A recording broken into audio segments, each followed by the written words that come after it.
From Kern Government Television, welcome to this week's Kern County Board of Supervisors meeting, originating from the County Administrative Center located at 1115 Truxtun Avenue, Bakersfield, California.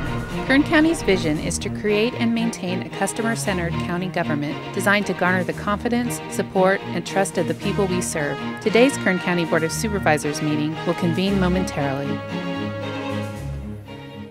Good afternoon. Welcome to the Tuesday afternoon, 2 p.m. session of the Kern County Board of Supervisors. The board will reconvene. Madam Clerk, would you please call the roll? Supervisor Gleason. Here.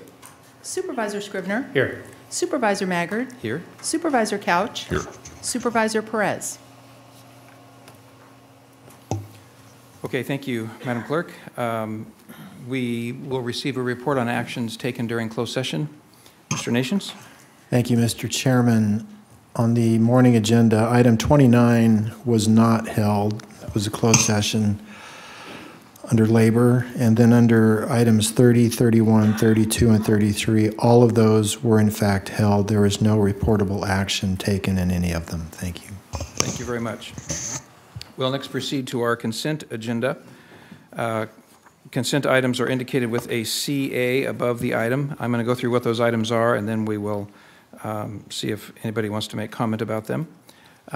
Beginning on page 2 of the afternoon's agenda, items C1 and C2, oh sorry, those are separate entities. We'll deal with those in a second. At the bottom of page 2, items C, A, 5, and 6. On page 3, all the items 7 through 13 with the exception of item 12, which we'll come back to in a moment. On page 4, all items 14 through 18. On page 5, all items 19 through 25. And on page 6, all items 26 through 32. Are there any members of the public who would like to make comment to us about something that's on the consent agenda this afternoon? If you could tell us what your question is and your name for the record, then we'll...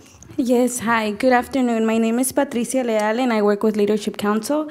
I had a specific question regarding consent agenda item number 16 and would like to have further clarification. Okay, what is your question, please? Okay, I'm here and I applaud the county for applying to outside funds to make park improvements and invest in recreational activities. While this is crucial, this grant is requiring a 50% match equal to $513,000, in which the county would have to allocate those funds for Hart Park. While it is under the discretion for the County Board of Supervisors to decide what funds are used, Leadership Council would like to know the source of that funding.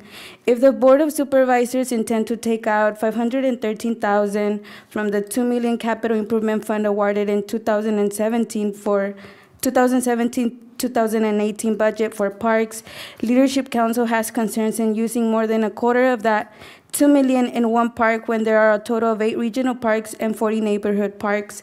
We stand with the community's priority in regards to investing in low-income disadvantaged parks. Thank you. Thank you, Ms. Real. Mr. Alsop, is that something we have a succinct answer to, or is that something that we should have a conversation about that item?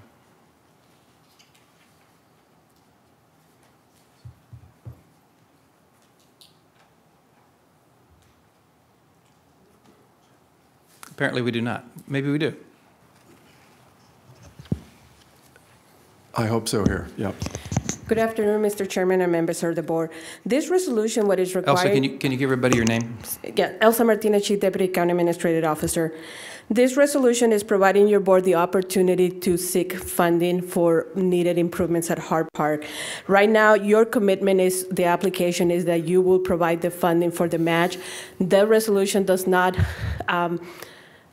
lock you into any specific source. Your board could decide to take these funds from appropriation for contingencies. Your board could decide later on to take it from the designation, or perhaps look at the existing projects and reallocate resources. The funding, this resolution gives you the opportunity to bring over $500,000 to the county that are not currently available. Okay, thank you very much. So there will be a hearing before this decision is made, and there'll be an opportunity for the public to ask questions and inquire about that at that point. Is that accurate?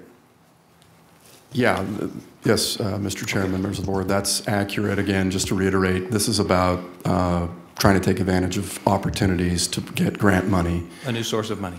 Correct. Yeah, good, thank you. Thank you, Ms. Martinez. Any other members of the public want to ask any questions about the consent agenda? Okay, then turning to the board, are there any members of the board that would like to ask any questions or pull an item for separate consideration? Okay, could I have a motion then to approve the consent agenda and adjourn as the Board of Supervisors and reconvene as the Kern Sanitation Authority? So moved. Second. Thank you. Please cast your votes. Thank you. The motion is approved. 4 ayes, 1 absent. Supervisor Perez. Thank you.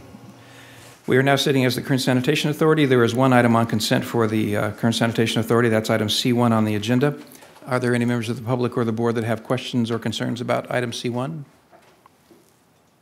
I do not see anyone, so I would ask for a motion to approve item C1 and to adjourn as the Kern Sanitation Authority and reconvene as the Kern CITY-TAFT Heights Sanitation District. So moved. Second. Please cast your votes. The motion is approved. 4 ayes, 1 absent. Supervisor Perez. Thank you very much. We are now sitting as the Ford City Taft Heights Sanitation District. There's one item on consent for the district. It is item C2. Are there any members of the public who would like to make comment to us about that item, or members of the board? Okay, then I would entertain a motion to approve and authorize the chairman to sign item C2 and adjourn as the Ford City Taft Heights Sanitation District and reconvene as the Board of Supervisors. So moved. Second. Thank you very much. We're done. Good, thank you.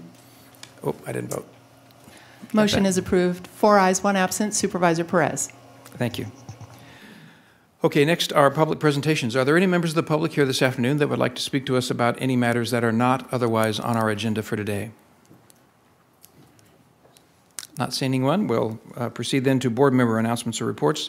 Supervisor Couch, do you have something? Yes, Mr. Chairman, thank you.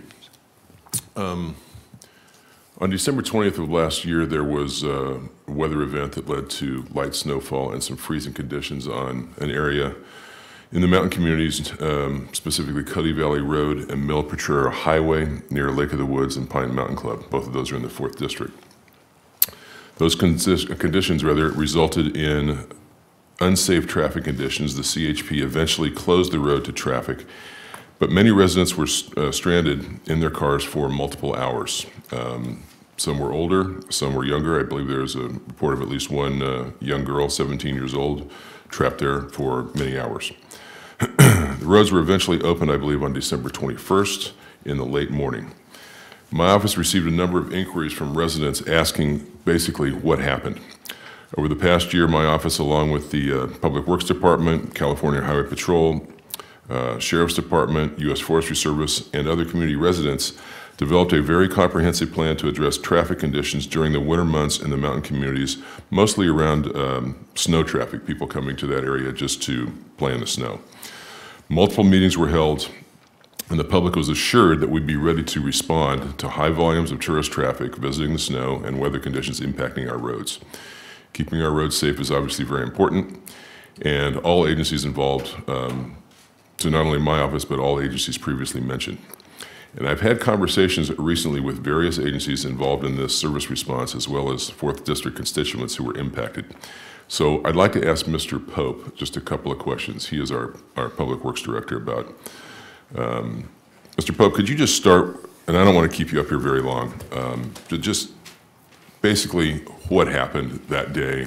This is typically, as I understand it, this is a type of event where staff would typically respond, snow plows, they'd be cindering the roads, things like that would have occurred. So what happened on December 20th? Supervisor Couch, through the chair, I think you laid out the description of what happened. It was a light storm event. It wasn't anything real significant. Our employees at the end of the day noted no icy conditions on the roadway, and they went on home.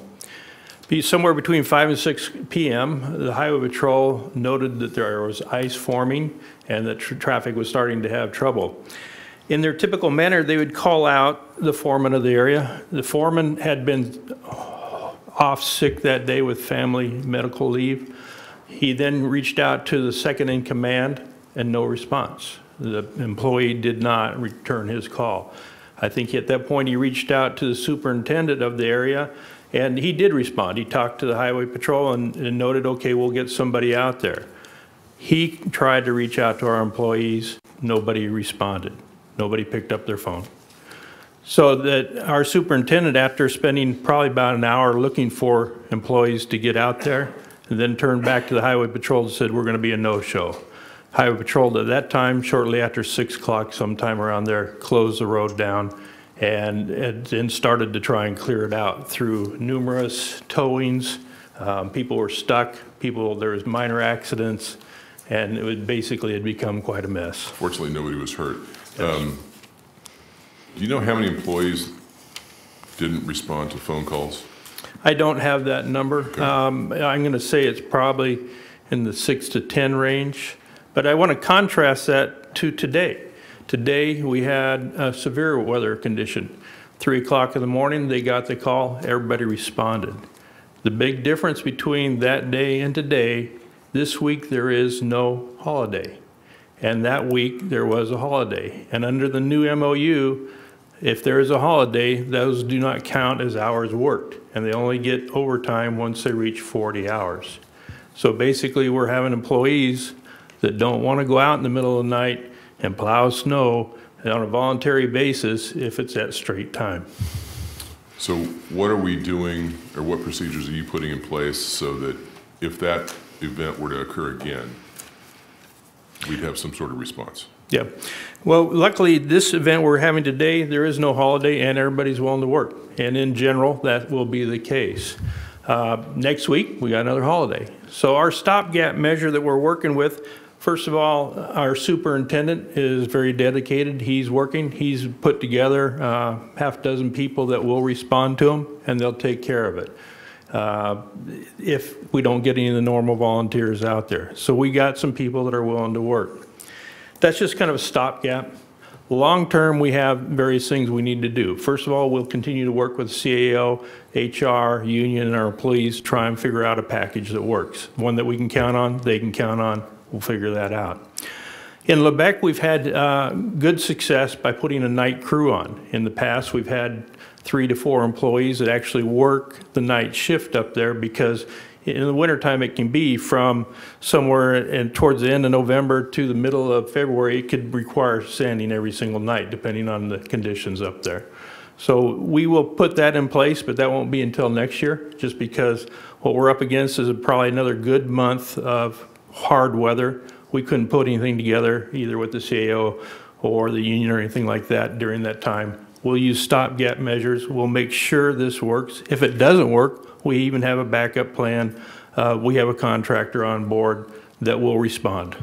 It'll cost us a lot of money, but we will not let this happen again. Thank you. Would you share, you don't have to do it right now, but would you share the names of the folks that you said have, the half dozen or so volunteers that have stepped up that said they will respond if asked? I'd like to do something for those folks if I could. I'll be glad to share that with you. And thank you for your answers today. I have just a couple of questions for either the CAO or for HR about this particular instance. What I had heard from multiple sources was that this was the not answering of phone calls was due to the new contract with SEIU and its impacts on how overtime is now calculated. Now, this was on December 20th. Was that new contract in place on December the 20th? Supervisor Couch, through the chair, although the contract was approved on the 19th by your board, the changes to overtime were not to be implemented until the next pay period, which started the 23rd of December. So no, they were not. Okay. Now that that contract is in place, what options does the department have to pay its employees for work outside normal shifts? I've heard some discussion of something called availability pay. Could you just describe what that is? Sure. The contract with SEIU itself has always provided for a department head such as Mr. Pope to require that certain classifications within his department are required to be available in case of after-hour work calls. A number of departments, including Mr. Pope's, has positions assigned to availability pay under that provision of the contract. the positions that would normally respond to this type of call for service after hours are not included. We are in discussion with the union SEIU to include those on an ongoing basis from here on out. Okay. And they would receive a stipend or extra pay for being available and willing to respond. The MOU requires that we ask for volunteers first, but if no volunteers sign up for that duty, the department head has the authority to mandate that certain individuals be available.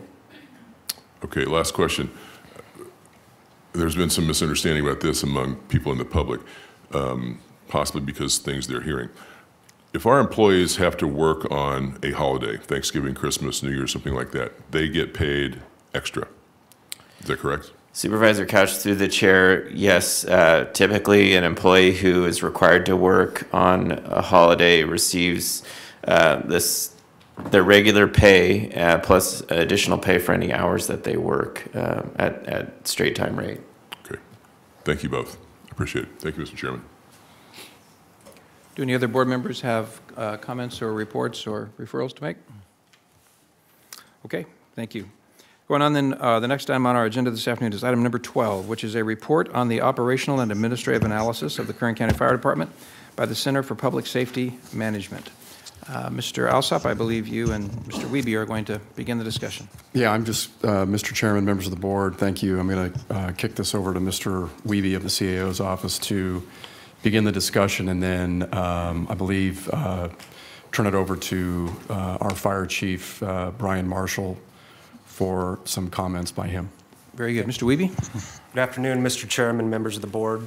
The item before you today is a final report of the comprehensive fire department analysis your board approved on May 23rd of last year. To provide some context, this study was conducted to obtain viable options for mitigating an ongoing structural deficit of up to $9 million in the Kern County Fire Fund, while still maintaining our high standards for public safety. The organization selected to conduct this analysis, the Center for Public Safety Management, is the foremost leader in providing objective, data-driven analysis to cities and counties in North America. The analysis was led by Micah Iacona, who has over 38 years of fire service experience, with 17 of those years serving as fire chief. Mr. Iacona led an expert team of data analysts and former fire chiefs in conducting a study that will allow Kern County to objectively and independently pursue recommendations that suit our unique environment and conditions. Representatives from CPSM are here today to provide an overview of their analysis, but first I'll provide just a few general conclusions.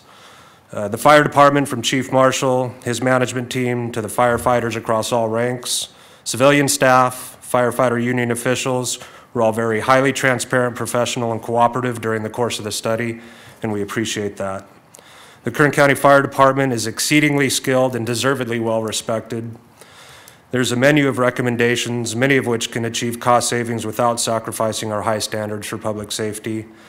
And lastly, there is opportunity for increasing collaboration and enhancing public safety standards with little to no additional cost. And with that, I'll turn it over to Chief Marshall. Chief, good afternoon. Chairman Magard, members of the board, good afternoon. Just some high-level comments from your fire chief on the report. And again, as Mr. Wiebe said, the Kern County Fire Department is a highly skilled organization, and I think that is a direct reflection on our firefighters who work day to day protecting our citizens. They've been on the scene of major emergencies throughout the nation, not just here in Kern County. Our last major emergency was the Erskine Fire. Our Kern County firefighters were there saving our communities, but they've been on major incidents. Most recently, they were in Puerto Rico during the hurricane. They've been at the Pentagon during 9/11. The space shuttle recovery throughout Texas. Our firefighters are definitely well respected throughout the nation, and every day they put their life on the line to serve our citizens. Again, just to echo some of the comments from CPSM, where it says the Kern County Fire Department is a highly skilled organization. That is so true. We respond to so many different types of emergencies throughout the diverse geographical area of Kern County, whether it be metropolitan Bakersfield, our outlying communities, the wildland urban interface. We work with our allied partners, Forest Service, CAL FIRE, to serve our citizens. The report before you talks about making the Kern County Fire Department more efficient and smarter. I believe any organization that stops trying to move forward is not a good thing, and anything that you can do to keep up with the times, if you will, be tomorrow's fire department today is important, and there's a lot of changes in how the nation's fire service delivers our service to our citizens. And I think this report brings forward some items that we can implement to, again, be tomorrow's fire department today. Our organization is so diversified and so geographically challenged. Again, mountain, urban interface, metropolitan areas, rural areas. You can't get from Southern California to Northern California without coming up I-5 or 99. The railroads that run through us all challenge the Kern County Fire Department on a daily basis, but we're here to meet those, the needs of our citizens. This report has 62 recommendations, 19 recommendations for the organization, management, and personnel. 14 recommendations for facilities and capital, 8 recommendations for planning and risk management, 8 recommendations regarding operations, dispatch, and deployment, and 13 recommendations regarding training and prevention. So since receiving the report, staff has been going through the report, and we take this report very serious. What we are doing is what we can do today to bring savings, efficiencies, working smarter to our firefighting force and our citizens. Some of the items in the report are going to take a longer amount of time to accomplish. They're very complex issues. Some items take money to implement. And at this time, we're in a structural deficit of $9.1 million, so that makes it more challengeable. What we're doing is putting together the pros and cons of the report, what it would cost to implement, or the savings achieved. I want a very transparent process as we bring this forward to your board on the items that we can implement as soon as possible, including items that if we are able to implement, we can get in place prior to the adoption of our next fiscal year budget. And I think that's very important. Again, we're facing a $9.1 million deficit, and how we can mitigate that deficit going forward and keep the doors open, keep our firefighters in the fire stations, keep our firefighters safe, and protect our citizens, because as I said, often when somebody dials 911, it's the most important moment of their life. And your Kern County firefighters respond to these emergencies on a daily basis, and I'm proud to lead this organization. And again, as we go through this report this afternoon, I'll have more recommendations on some of the items that we can institute and some of the items that will take longer, but what some of the savings that we can achieve. So that concludes my opening comments. Thank you, Chief. I think it's time to go to Center for Public Safety Management. Mike Iancona, I believe, is going to come speak to us first. Is that correct? Mr. Wiebe, do you have something else?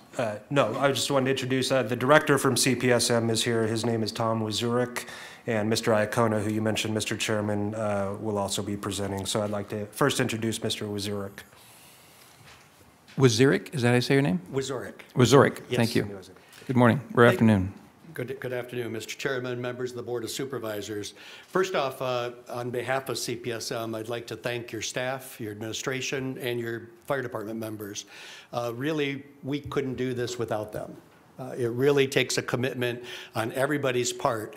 And this isn't always the easiest thing to do. Nobody likes to look at themselves and say, we want to change. You know, change is not something that we all embrace.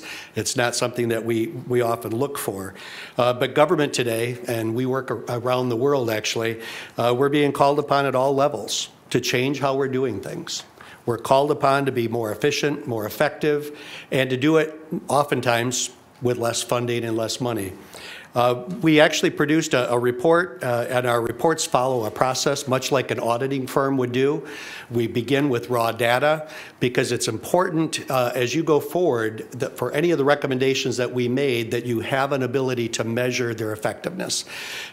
Anybody can make recommendations, but if you can't measure what the change actually entailed, it's really hard to determine, was that a good recommendation, bad recommendation, did it improve your operations? So we really focus in on the data and producing a good data set for your department moving forward, much like the accreditation process. And when I mentioned thanking your department, there are 200, I just checked, there are 239 accredited agencies, fire departments in this country. We've worked on about 295 studies.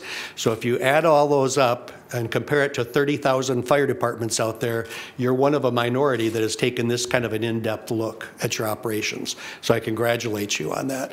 And again, it's not always easy to do. Our recommendations are just that. There are a series of recommendations. We expect that some you will accept, some you may not accept, or you may want to change. You may want to adjust them, but they're not demands. It's real critical to know that we're not from MIOSHA or OSHA. We're not from an agency that's going to be here and hitting you if you don't follow these things. We draw on our team members who come from across the world and really look at best practices from all of those areas. And we try and give you those recommendations to move your operations forward. And with that, I'd like to introduce Mike Iacona, who is on the ground here and actually worked with your people. And Mike will have some other comments.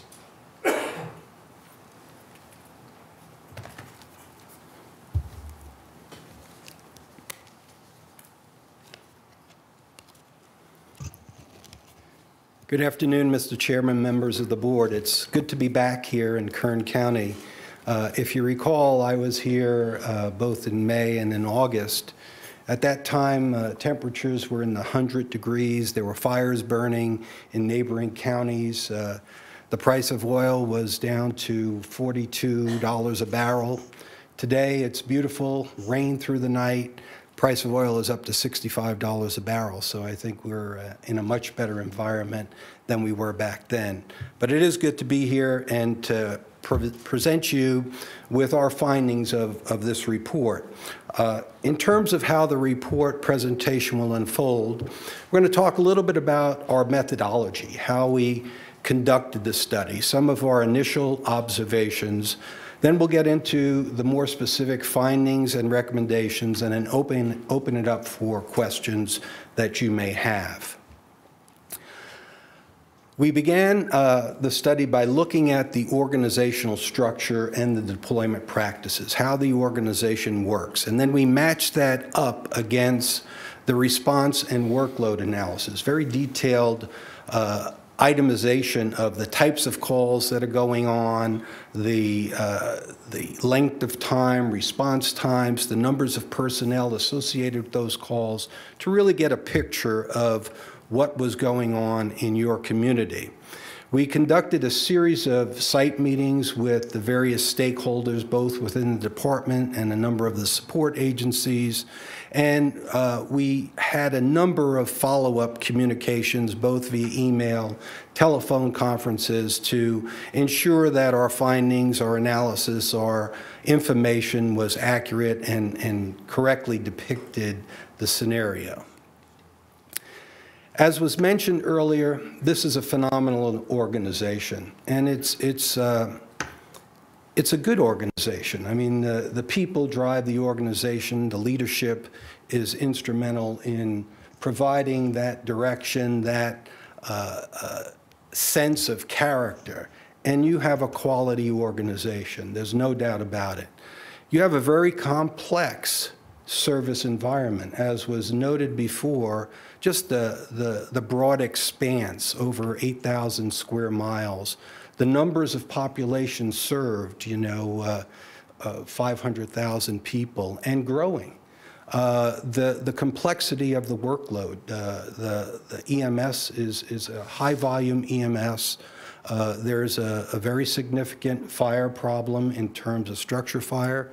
I can't get into describing the challenges faced in the wildland environment that is so prevalent in your community and many other communities in California that is challenging.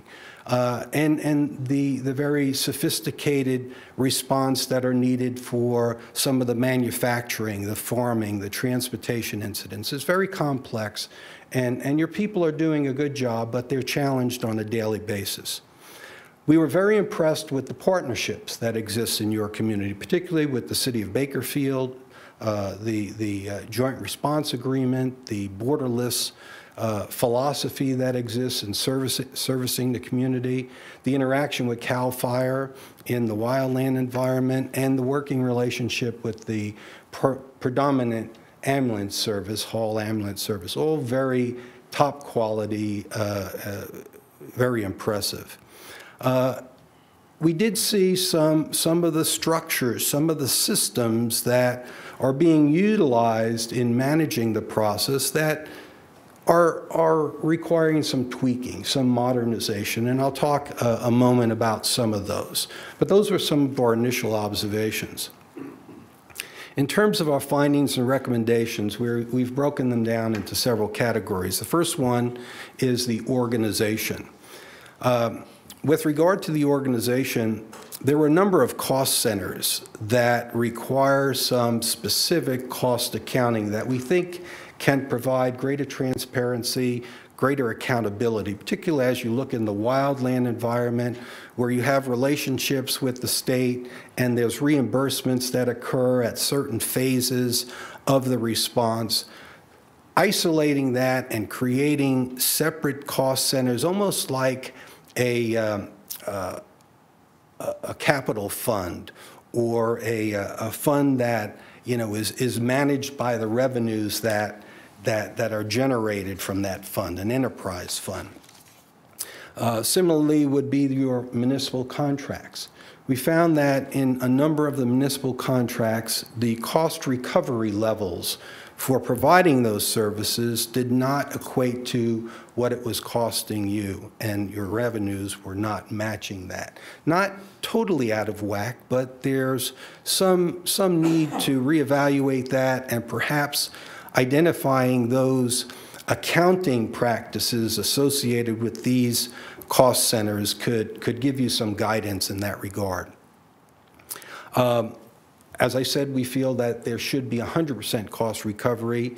We're estimating now that that's probably, on average, around 70% cost recovery.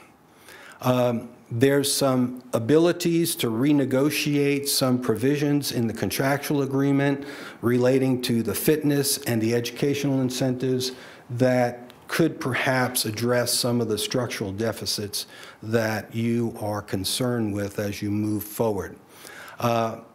Similar to the issue that was discussed earlier with regard to the snow removal effort, the issue with regard to paying for time worked and excluding those absences does not exist in the fire department. And if there's a holiday, if there's a vacation day or a sick day, that's considered time worked, and overtime is calculated on the basis of that, just the opposite of what happened in the previous scenario. And we suggest that you relook at that, if not for the sake of consistency, but as a cost-saving measure. Similarly, there's some practices with regard to holiday and vacation leave that we think can have some impacts on your overall expenditures and lead to some possible savings. With regard to deployment, we think that there's a need for some changes in the philosophy, particularly as it relates to the EMS workload. EMS is very predominant during those hours of the day when people are awake, they're active, they're moving about the community. EMS workload spikes during those periods of time. Traditional fire service personnel work the 24-hour tour, and we think that there's some opportunities to restructure your deployment so that you've got some EMS units, specifically EMS response units dealing solely with the EMS calls that are operational during those peak periods and are not operational during non-peak periods. The fire personnel would pick up that workload during those slower periods of time. We think there's a greater efficiency that can be gained through that process. We feel that there's some ability to improve the relationships with the ambulance company, particularly in coordinating communications, tracking response activities. There's a lot of handoff that goes on. We were surprised that the ability to communicate directly, the field units, the fire units, and the ambulance units, very seldom occurs in this community. And typically there's a strong interaction between those agencies. When are you going to get there? Can you bring this piece of equipment in? That type of thing. That type of communication is not occurring on a regular basis, though technologically there's no impediment for that to occur, that can occur. So we made that recommendation. The seasonal and part-time employees in the wildland environment is a very positive avenue. It's similar to the EMS concept where you're trying to identify your workload and assign those personnel that are better suited to handle that. We think that should be expanded in the wildland environment, particularly in a mitigation effort in those off periods like now, where there are efforts in terms of fuel reduction and vegetation management that can reduce the impacts of wildfire when you're in the wildfire season. And there's some need for some improvement in the call screening process. We saw some diversity in the amounts of time that it takes to process calls in different areas of the county that we think can be evaluated and subsequently improved. There were a number of capital and facility needs that were identified, particularly with regard to the fire stations, a number of the safety components and built-in protection, working smoke detectors, auxiliary power, diesel exhaust systems. A number of issues were identified as areas where improvements can be made. We also felt that some of the apparatus purchasing practices can be reviewed and may result in some reduced cost per unit of these apparatus. We think that there's a need for a long-term capital plan. The clock is ticking. You know, these trucks have a useful life and they're very expensive, as you well know, approaching $650,000 per fire truck. So those things are going to need to be replaced, and that funding mechanism has not been there readily, and we feel that an ongoing process to maintain the funding within your structure can be beneficial in the long run. And we think that there's an opportunity for a fire impact fee. Typically, fire impact fees range in the $500 to $700 range per residential unit, and this provides a ready pool of revenue, particularly if you're in a high-growth environment, to pay for new capital needs, capital associated with growth, new stations, new fire stations, things of that nature. In terms of training and safety, we felt that there was some upgrades needed in the promotional process. There was some need for facilitating training from a field perspective through a training coordinator, which has existed in the past in the organization, but was disbanded several years ago. We think that there's a need for greater training in the areas of fire inspections and fire investigations, because that responding officer has a big role in that process, and it can relieve some of the workload of your arson investigators and investigative units. We think that your training should incorporate skills assessments and testing, that when you train, you're tested afterwards, and that's recorded as a part of your performance measures. We think that there's an opportunity for online training, again, to maximize the efficiency of the employee's time. And we also felt that you should look at your consecutive maximum hours worked. We found in certain instances where employees were working as much as 6 consecutive days, and this is problematic from a fatigue standpoint, you know, being in top performance in terms of dealing with their work environment, some safety concerns. We think that's an issue that should be visited. In terms of prevention, pre-fire planning, getting the people out there to understand the buildings before there's an incident, provide some documentation as to whether it's schematics or built-in protection or certain features about the building storage practices needs to be expanded.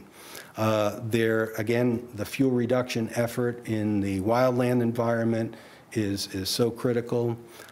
Integrated risk management is an effort that looks at your structure fires and identifies the patterns that are evolving in these fires, and then focusing your prevention efforts on that trend, whether it's a certain demographic, an age, a certain cooking appliance. There's any number of things that jump out that give you direction in terms of pursuing efforts to reduce the number of fires. And then again, expanding the officer's role in that fire loss and damage assessment. In conclusion, there are a number of options that should be considered. And as I tell many organizations like yourself, this is your decision. We provide a number of recommendations, and how you choose and combine and implement, as Chief Marshall said, some can be implemented, you know, immediately. Some of them have a longer duration. Some of them you won't implement at all. They just don't fit. But that's your charge. You know, we provide guidance, we provide information, some background on these questions, but ultimately it becomes your decision, both the leadership within the county, the fire department, with community input as to where these priorities should be. The continued diversification of the workforce, we think is something that should be done. That's the EMS side, that's the wildland side. The one firefighter concept of fitting every role in the organization is what needs to be changed. There's greater opportunities for civilianization. There's greater opportunities for part-time on-call personnel that support when you have those larger events. You do it in the wildland arena, there's opportunities for you to look at that concept in your day-to-day fire and EMS responsibilities. Service demands are going to increase. There's no doubt about it. You're a growing community, and how you structure your system, how you look towards the future can pay very useful dividends as you look at the bottom line in providing this service.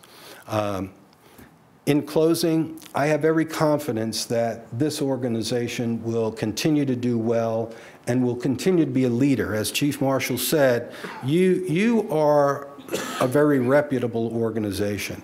I mean, there's no doubt about it. You're good at what you do, and you specialize in certain areas that are truly enviable, not only in the state, but nationally. It's been a privilege and a pleasure to work with you.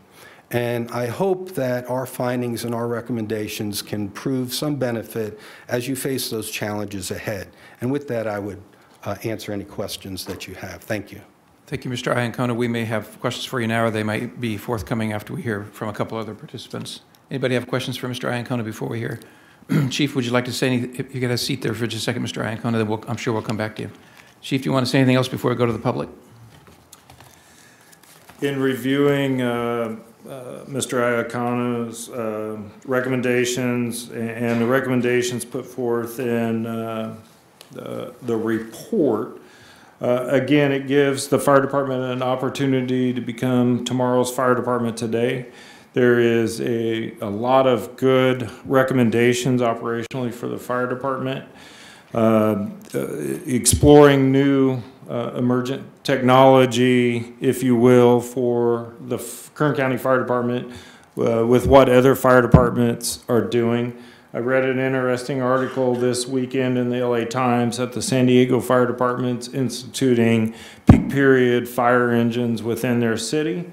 So that validates the report that says we should do peak period staffing or response vehicles to meet the need. Because when we do get hammered with multiple calls, it becomes very difficult to meet any type of response times. As the fire chief, I manage my fire department using standards that are out there.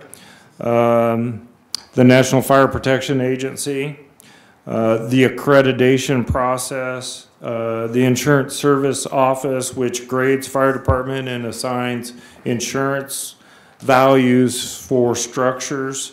The state fire marshal provides guidance to fire chiefs on fire codes and state fire training to make sure that we're doing everything consistent throughout the state. So as we go forward, again, my process is going to be to bring forward the recommendations to your board fiscal year's budget development.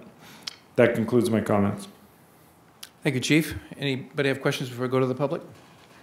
I want to say, first of all, that I concur with the consultant's comments that we have I just want to expand on it a little bit. We have an extraordinary fire department. And it is extraordinary mostly because of the firefighters that serve in our department. Many of you apparently are here this afternoon. So thank you for the good work that you do. You also have good leadership, and we have confidence in the chief and his staff. So I want to compliment you first on that. But we'd like to hear from you. What I anticipate is that we'll hear from the public, and then board members will have some questions. I know I have a couple questions that I would like to.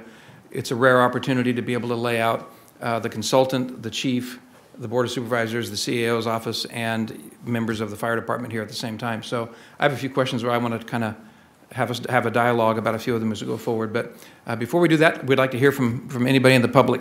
Is there anybody here today who would like to make comment from the public about the report that we have received?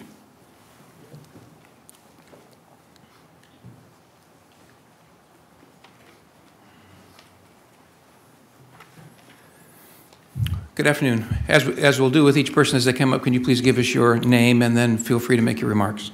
Yeah, absolutely. My name is Jesse Waldowski. I'm an engineer with Kern County Fire Department. I work at Station 42, which is off of Niles and Fairfax. And I kind of want to start off today before we have members of our department come up and speak, and just I want to relate to you and the board how much we enjoy working for the fire department, and it truly is a great department. With dedicated firefighters. I'm a firm believer that it's not the fire engines and it's not the fire stations that make this department great. It's the people that work here. And in all of our policies throughout the county, and the ones that you provide for us through the county, and the ones that our department provides, it clearly states at the top, people are our most valuable resource. And I believe that. And I think there's a narrative that's been created lately that it's been hard on us. There's been some attacks on our overtime, and there's some misinterpretation there that we need to clear up. I'd like to speak specifically about one of them, Station 13, which is in Golden Hills. I live in Tehachapi, so Station 13 is second in engine to my house and my family. I've worked there when the station opened about 3 years ago. It was opened with the intent to be a seasonal fire station. It's never been a seasonal fire station. It's been staffed. consistently with overtime. So when I was at Stallion Springs working as an engineer there, I went to Station 13 and they filled my spot in Stallion Springs with overtime. This is hard for us because we love Station 13 in Golden Hills. We want to make Station 13 a permanently staffed station. That is what we want. We love the citizens there. We love serving the public there. We have good relationships that we've established there. However, when the narrative is created that firefighter overtime is killing the budget and we have to put stop to this, we have to make cuts, and then our firefighters know that Station 13 is continually being staffed with overtime, it's hard. That is a hard message, and we've kind of relayed to you that that is the case. So going forward, we want to work together. We want to work with CAO Ryan Alsop and Devin Brown and our chief and the board. And I hope the relationship can continue forward and we can continue to have dialogue through negotiations. But we need leadership from you, the board. We need you to step up in some of our contracts and help us out. We need to generate some revenue. So thank you for letting me speak today. Thank you, Engineer Waldowski.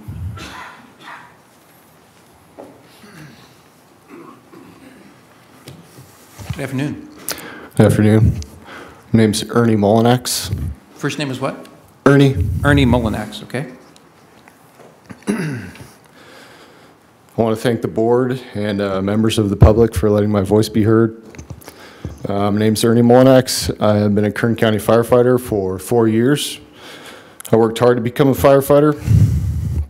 I maintained a flawless background and related to work history, obtaining a bachelor's degree, putting myself through EMT and paramedic schools.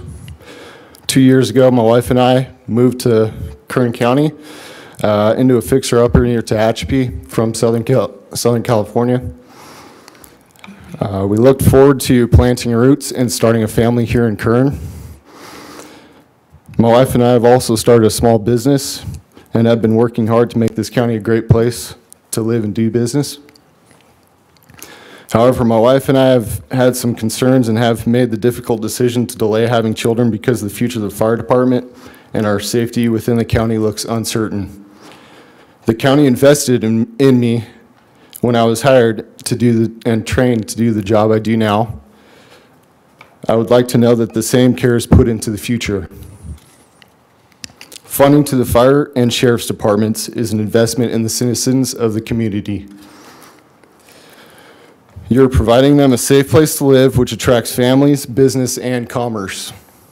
What may seem like an expense on a financial plan is in reality a crucial element of the citizens' well-being and a solid foundation in a community.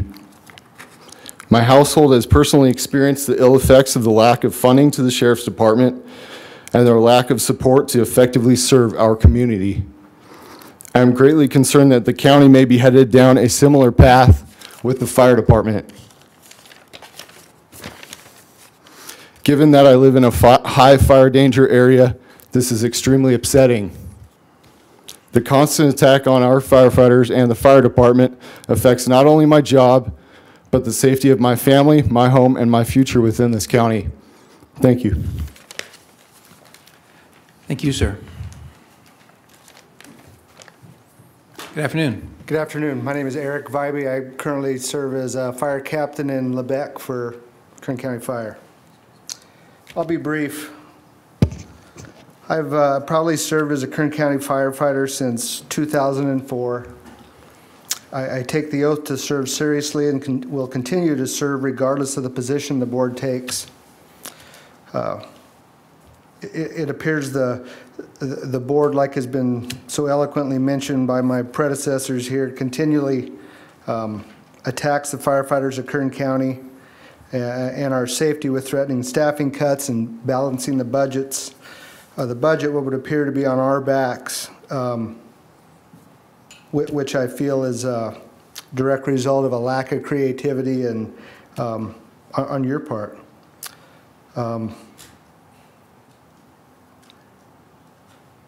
Oil is volatile. That's obvious. That's real. We need to come up with some other ways to support this organization, and I just encourage you as a board to rethink the way that you treat your employees, because we're your employees. Thank you. Thank you, sir. Hello, I'm Jeff Tate, Kern County firefighter, captain, also secretary treasurer of Local 1301. You know, we've heard a lot about our structural deficit, and one of the things that I think needs to be understood is we're not a business, we're not a corporation. We're not here to make money. You know, that's not what we do. There's not a person here that has any idea what it costs to provide a service to the community. We just go, we just do it, because that's what we're supposed to do. Now, we have some, income improving areas that we've actually recommended in the past. We've had an increase in fee. We tried to increase our fee for fire inspections. That got shot down. Our contracts, if we want to go over our contracts with the municipalities, there's nothing built into those contracts that allows the county to generate much more revenue than what we've got in the initial contract. So with a city, let's say if I take any city that's in this state, as that infrastructure grows, it becomes more industrialized, higher populations, you're going to have businesses, population increases. They're going to add fire stations to that because they know they need to increase that. That's going to help with insurance rates. That's going to help with public safety and efficiency. Many of the things that we're talking about here decreases that. We have lost 22 guys in the last 2 years. The year before that was 5. It's an increase of about 400%, I think. Now, the difference here is, I need to explain this, the difference between losing a fireman for us and losing, let's say, an officer. An officer is a lot of them have a statewide certificates. They can go from post to post. So they go from point A to point B, and it becomes like a straight line, goes right across. When we lose someone, when a fire department loses someone, they take a demotion and they become an at-will employee and start over again. So we lose a 5-year firefighter, a 10-year firefighter, a 12-year firefighter. They don't go over as a 10-year firefighter. They start over.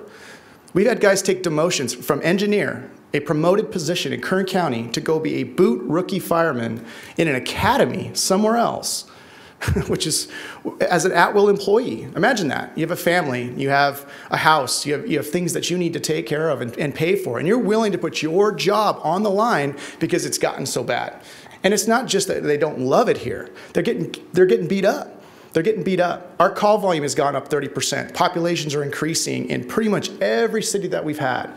The recommendations that were made here today, roughly about $17 million in cuts. If you took some of those items, are on the backs of the employees. $17 million. That's just bare numbers. That's not right. That's not right. And oh, by the way, heaven forbid you have a heart attack at 2 a.m. because we've just shut down that piece of equipment because it's not at a peak hour. I can't decide when I go on a call. Last night I was on a manure fire in gale force winds that was roughly the size of a football field. I can guarantee you I didn't want to be there at 2:15 in the morning, but that's what we do. And I got home and I got to shower quite about 3 or 4 times to get all the stuff off me. But that's the nature of what we do. That's what these guys do. And we're being asked to do more with less on a regular basis. And we're having to come up with different ways for revenue. I didn't get into this job. I was an accountant before I did this. I know how that stuff works. I get it. I get debits and credits and assets and liabilities. I understand that. That's not what we are. We're public servants. Government's here to provide service. Public safety is number one. I don't think any of you guys disagree with that. But right now, your employees are asked, they are being asked right now to fund and pay for public safety. That's like asking the garbage man to go pay for his truck.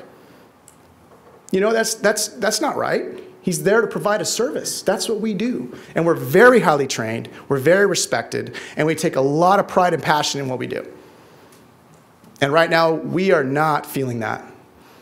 But, you know, Mr. Iacona mentioned that it's January and the weather's nice and all that. Well, just so you know, this is a little different than Florida. The #1 fire in the history of the state of California, which took a firefighter's life and destroyed multiple houses, happened last month in December. That's real. That could happen here next month. We go on fires on a regular basis all the time, all year round. You don't hear about it because we stop it. Because we're trained, we have the staffing, we have the resources, we do a lot with what we have, and we stop it. For every Erskine fire, there's about 50 a year that we stop that could be an Erskine fire, that could burn down Bear Valley. You want to take some of those stations away? You want to take some of that staffing away? You want to reduce the engines that are 20 years old, the stations that were built in 1960? You want to take all that stuff away? You're going to have an Erskine fire every year. And then you guys get to decide, and you guys get to tell the public why. Thank you.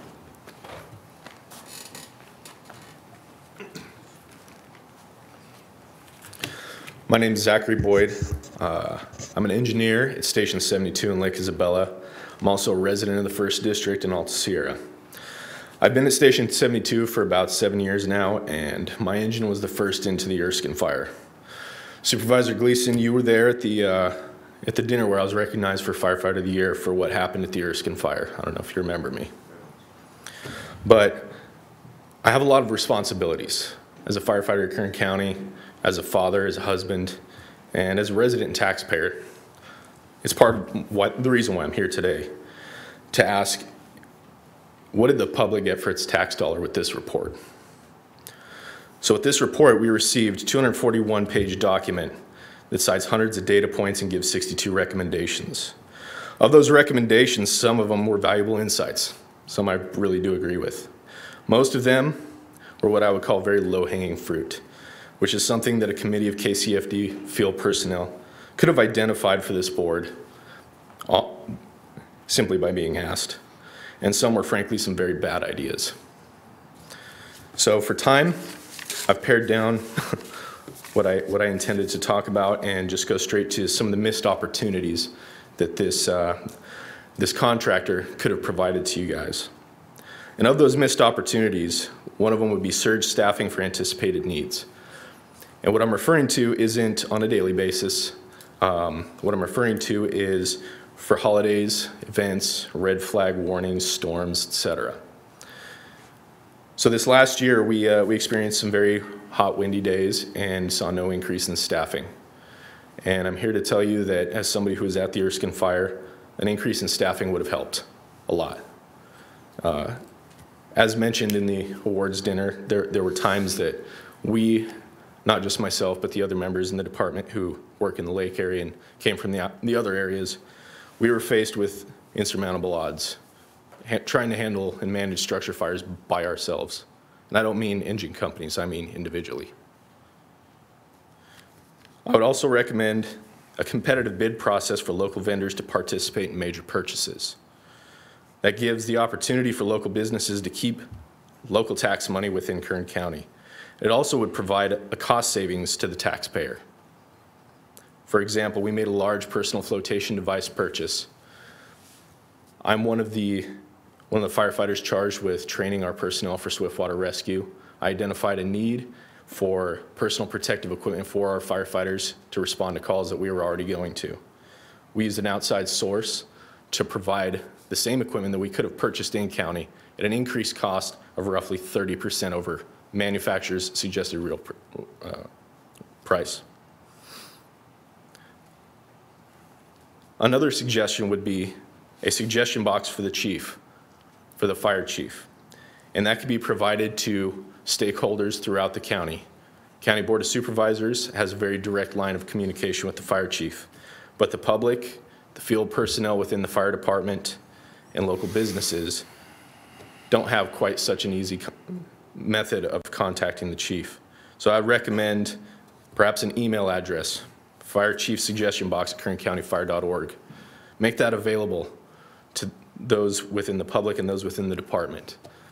And what that would do coincides with part of what the report detailed and involving more stakeholders throughout the process for continuous improvement.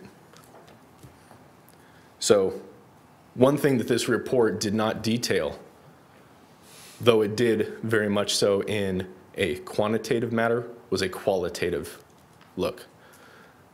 To my understanding, because it wasn't in the report, was anything more than a blurb of how they spoke with the public and asked the public what they think of what we do and what the public expects of us further in the future. I don't think you can provide a complete report without a qualitative analysis of what the public demands from their fire department. In closing, I'd like to say or repeat a quote from Oscar Wilde, where he says, "A cynic is a man who knows the price of everything, but the value of nothing." It seems our contractor can give you a $150,000 report on the cost of things, but they really don't mention the value other than we provide outstanding service. And I don't think it's fair to expect an increase in service from further cuts. Thank you. Thank you.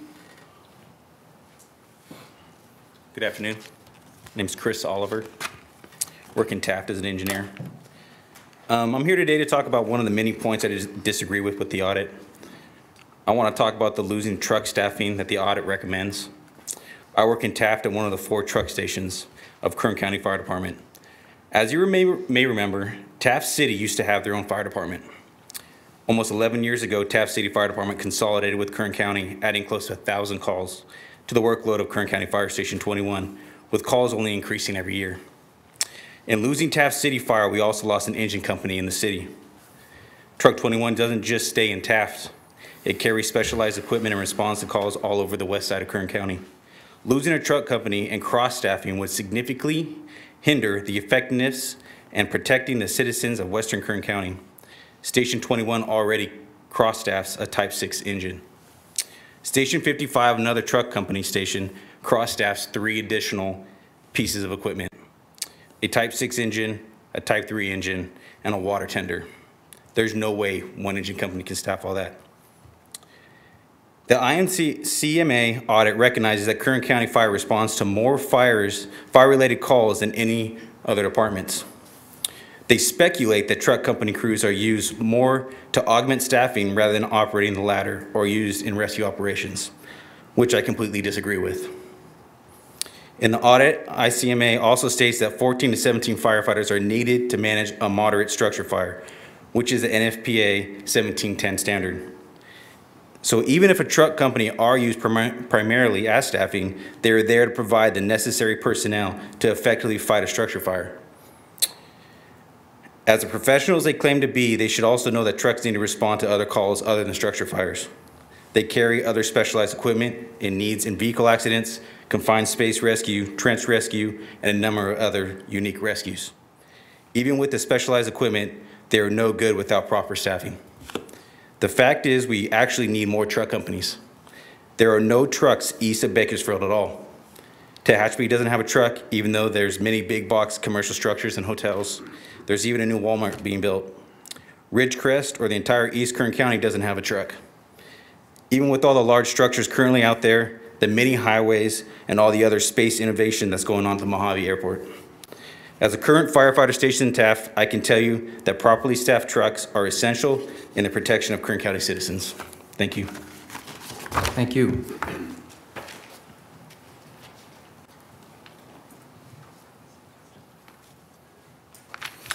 My name is Benjamin Gallagher. I'm an engineer with the Kern County Fire Department at Station 63, Highland and Oildale. I'm an 11-year veteran of the Kern County Fire Department, a husband, father, and a Kern County homeowner and taxpayer. In my career with the Kern County Fire Department, I have never seen morale as low as it is now. We have seen well-trained firefighters and even engineer driver operators with as much as 10 years on duty leaving for departments with better pay and benefits and a more positive outlook from their leaders. The talk around every fire station dinner table is how we are going to continue to perform at the most professional level if we continue to take cuts. In my opinion, the low morale is due to the lack of leadership shown us by our elected supervisors. We have been asked time and time again to do our part to help with the downturn in our budget, but we don't see those who hold the purse strings making wise decisions with our tax dollars. We are a department that is at the bottom of comparable departments when looking at pay and benefits. We are being asked to give more while our supervisors refuse to properly fund all of our fire stations, such as Station 13 in Golden Hills and Station 33 in McFarland. Another example of the lack of leadership is a refusal to pursue other revenue streams than just oil. We continue to hold that our budget is continue to be told that our budget is in a desperate situation, but our supervisors have chosen not to add any more significant revenue streams. A lot has been made of the amount of overtime the firefighters of Kern County work. What tends to get lost is the fact that our overtime has been inflated over the last few years due to the fact that our board had not authorized new hires to fill vacancies. The board knows that it costs less to fill a position with an overtime person than to hire someone new, yet now we are being attacked for coming back to work to fill emergency vacancies. I also find it ironic that we are being talked about so harshly for our overtime during the last 2 fire seasons, which have seen the most destructive fire in Kern County history in the Erskine Fire and the largest wildfire in California history in the Thomas Fire. In closing, I believe I speak for all the men and women of the Kern County Fire Department when I say we will not take lightly the cutting of our fire department to further fund your budget. Thank you.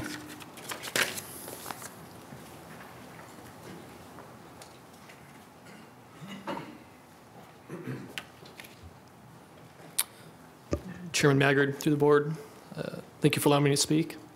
My name is Jason Stengel. I've served this county as a firefighter for 12 years. Throughout my career, I've seen some highs and I've seen some lows, but never did I think I would see or experience what has been happening over the last few years. I know I speak for all my fellow firefighter brothers and sisters when I say that we are tired of the barrage of attacks by our employer. The audit was an obvious attack on us, as no other departments in the county were audited. Also, the spoon-feeding of misinterpreted information to the media in order to paint a negative picture of us needs to stop. My goal, and the goal of every Kern County firefighter, is to provide a safe, professional, and efficient service to the citizens of Kern County. Your job as our supervisors is to provide the means for us to do so. Unfortunately, I feel you're falling short. Your lack of support has led to a disgruntled workforce, not just in your fire department, but countywide. The threats to our benefits, our salary, our safety, and our ability to get to those in need in a timely manner are all threatened by you, the people that employ us. At this point, it is nothing more than the resiliency of your firefighters that is keeping this fire department afloat. No matter what is happening in the political world in Kern County, we keep showing up to work and we keep striving to provide the best service to the citizens of Kern County. But even that is changing, as we're seeing a large number of our firefighters resigning to seek employment elsewhere. With the number of quality firefighters leaving Kern County for other fire departments, it's a matter of time before you start to see a decline in the level of service provided. I encourage you, the Kern County Board of Supervisors, to reevaluate your perception of all of your employees and maybe look to invest in your workers instead of trying to tear them down. Thank you.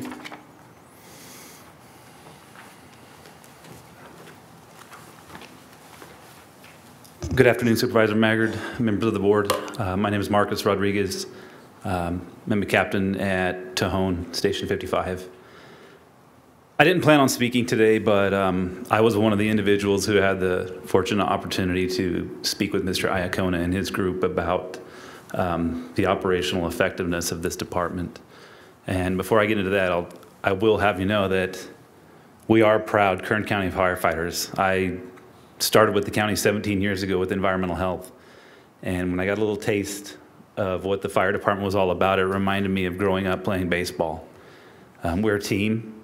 We're strong. We will remain that. But we are beat down. Sitting around the dinner table, there are 7 of us at our station. We can only keep our heads held high for so long. I'd like to think that we take this job because we're true altruists, but I don't believe there's no such thing as true altruism. But we do care. We go out there every day. I chase cars up and down the freeway trying to find accidents. I find them sometimes. Sometimes I don't. But we do it day in and day out. And it's hard to continue to do that when you feel like you're being suppressed.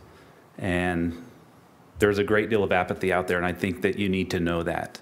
If I wasn't 45 and from East Bakersfield and a Foothill Trojan, and if my family wasn't here, and if I didn't have to go through another academy, I would leave.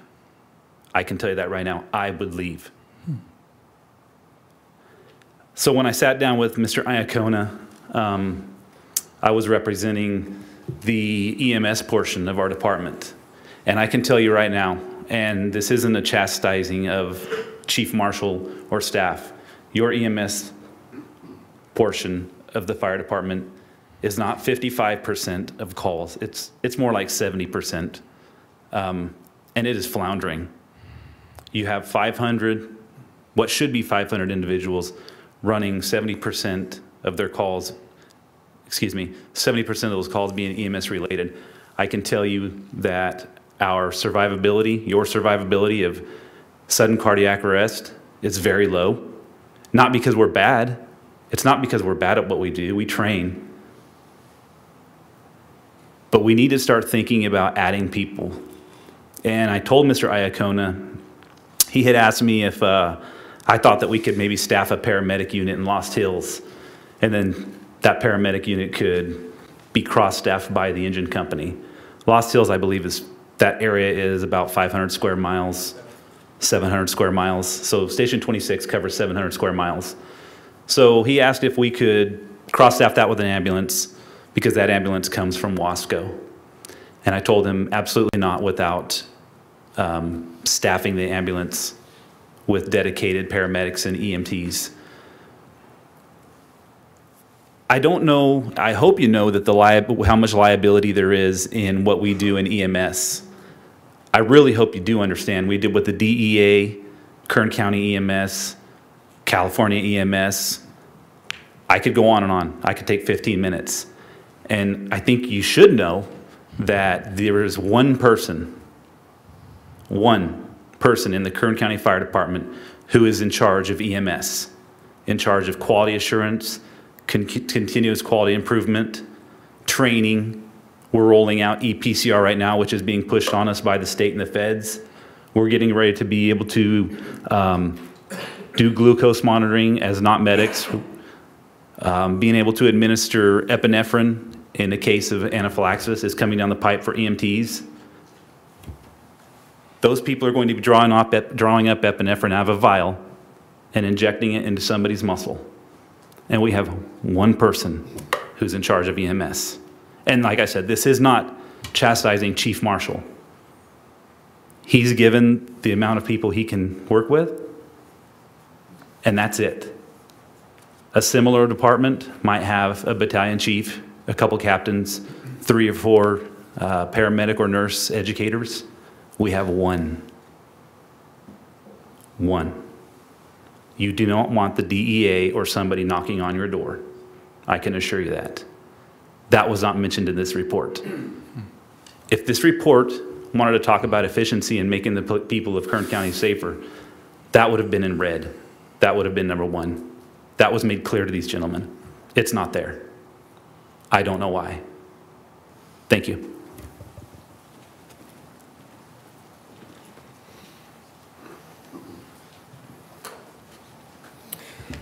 Chairman Maggard, members of the board, Robert Hudson.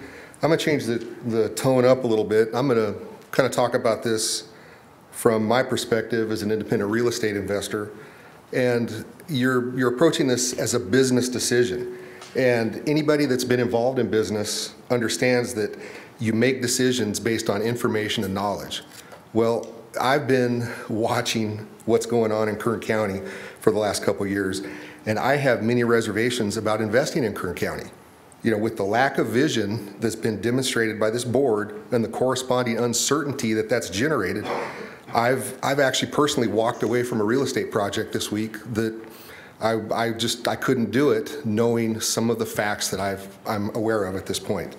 Now, could that change in the future with other things as things become a little more solid? Maybe, but I'm just somebody who's coming up here voicing my opinion to you, the board, and how many other people are not voicing their opinion and walking away from options or opportunities. So just please, you know, let's step things up. Let's pursue viable options and not agendas. That's all that I ask. Let's try and open dialogues and work together in the future. Thank you. Thank you.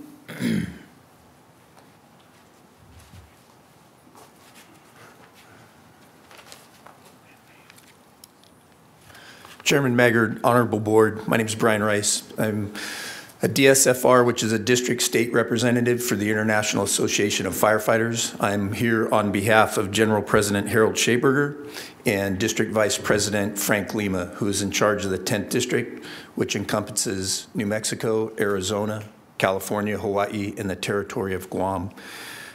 I want to, a little bit about me, and I have just a little bit of a different perspective. I've always been a labor guy, I've always been a union guy. But I finished my career at the Sacramento Metropolitan Fire Protection District as a Deputy Chief of Operations. So I had what you could say would be a pretty twisty path, but ended up back in the House of Labor. Metro Fire has some very good similarities with Kern County, but also some things that aren't very similar. And as I went through the report and listened to the presentation from the fire chief and CPSM, I want to tell you that now I consider Kern a little bit more Central California than Southern California. I've been all over this state following around different consultants that are giving reports to governing bodies and fire departments. And I can say that there are several things in there that are probably pretty good. I think even the local and some of the members of 1301 would agree that they're pretty good or reasonable. There are also some things in there that need to stay out of this forum, which would, anything that's meet and confer or a process of an MOU, that's between the firefighters union and the elected body and city staff that deals with that. And I'll jump off of that. One of the things that I've learned is I've been through one of these analysis, a service study analysis with Metro Fire, and it took several years. So I actually was part of it as a labor guy and a chief officer. And the one thing that I realized, and the reason that I felt that report was valid, the consultant spent more time with line firefighters than they did with administrative personnel to hear what exactly the men and women on the ground, the boots in the field are doing. And one of the things that I learned, and the guy's name is Stu Gary, and he's a past California fire chief, he said, Brian, data isn't even half of the story. If you base your solutions off of data and they're solely data-driven, you'll get it wrong. The experience of where people live and what they face and what the geography is and the infrastructure is, that completes the story. And what I learned was, almost by common sense, the men and women that do the job actually have the answers or close to it to what you're paying in most areas 6 figures to get. So my ask would be, listen to the men and women that serve the community in Kern County. They actually know their job, and they know it very, very well, and they know it better than anybody because they do it 365 days a year. The other one on consultants, and I look at this, the international, we're very much following consultants, and we're following them based on the recommendations they make to municipalities, and we are watching them.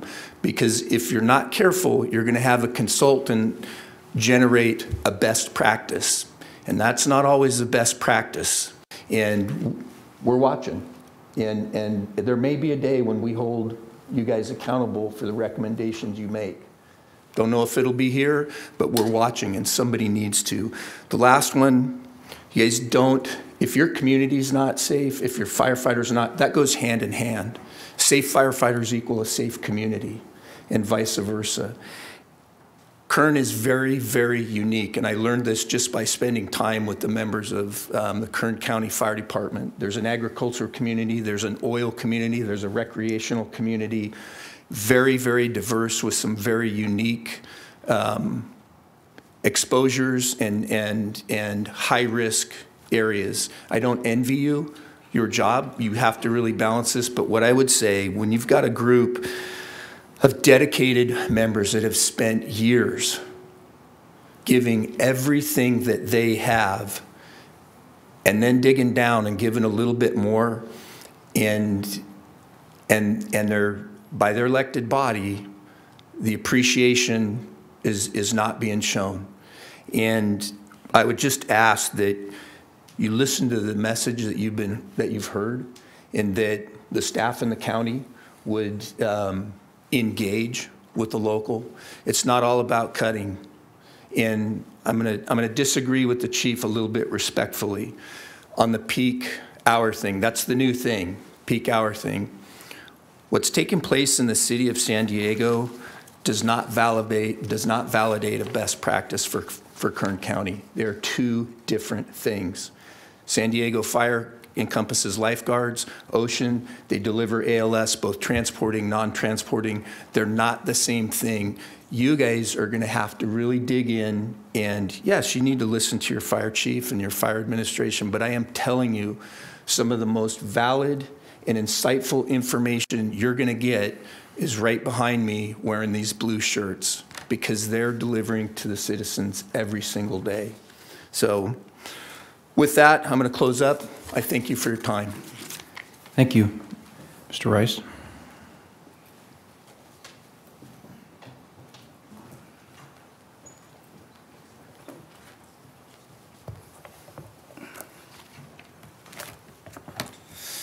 Good morning, Mr. Chairman, members of the board. Derek Robinson, President of the Kern County Firefighters, Captain in Lamont, and I've worked here for 17 years, almost 17 years, and I will echo what my members have already said. If I wasn't ingrained 17 years at this point, I would also entertain leaving for greener pastures, because what you have, the message you have consistently conveyed to your firefighters is that you do not appreciate them and morale is low. So I wanted to echo that. I also want to take an opportunity to address Supervisor Couch through the chair. Your comments about the incident in Pine Mountain Club left out one key element in that whole thing, and that is that your firefighters from Station 58 were out there from 5 p.m. till midnight delivering all those people to safety and to shelter. So don't forget about the firefighters who are always there. And also I got a note from another guy just now that we had a call for our command vehicle from OES to be delivered or taken to Santa Barbara to help deal with the floods. So our department is all risk, all responding, and always there. So I think that's important to recognize. So as you know, with the decline in revenue, the Kern County Fire Department has been cut more than any other county department. Statistics show that in 2006, our firefighters ran nearly 59,000 calls, and 10 years later in 2016, that call volume was up over 78,000. That's an increase in 32% in emergency responses over a 10-year period. But during that same time, we actually lost 66 positions in the Kern County Fire Department. And even if you go back to 1982, when they crossed over 10,000 calls a year, there were more firefighters on the front lines in 1982 than there are in 2017. Yes, revenue has been declining in Kern County, but our firefighters didn't cause the problem.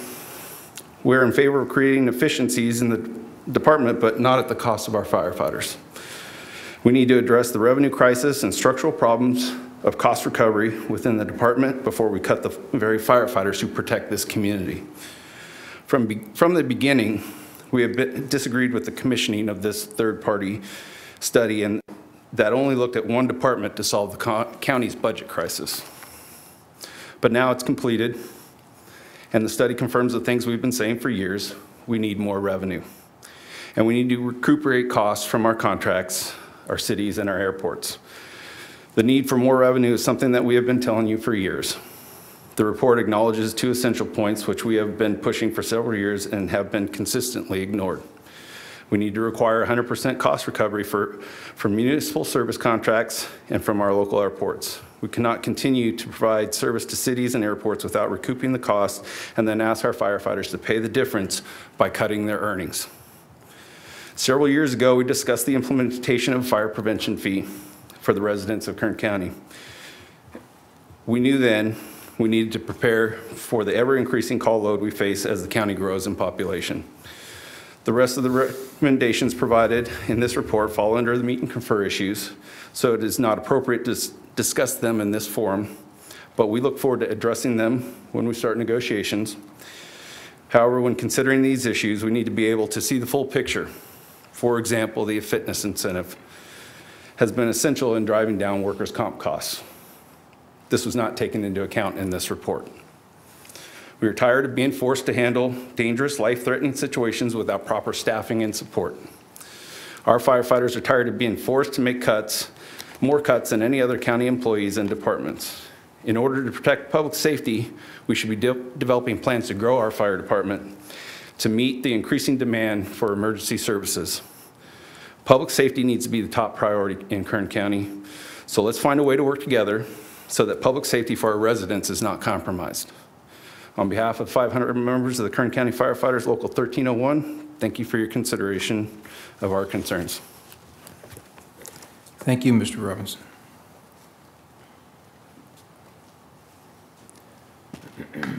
Are there any other members of the public who'd like to make comment before we come back to the board for questions and comment? I don't see anybody. Okay, so I'm going to close the opportunity for the public to make comment. Chief, is there any response you'd like to make to the comments that we've heard before the board asks you some questions?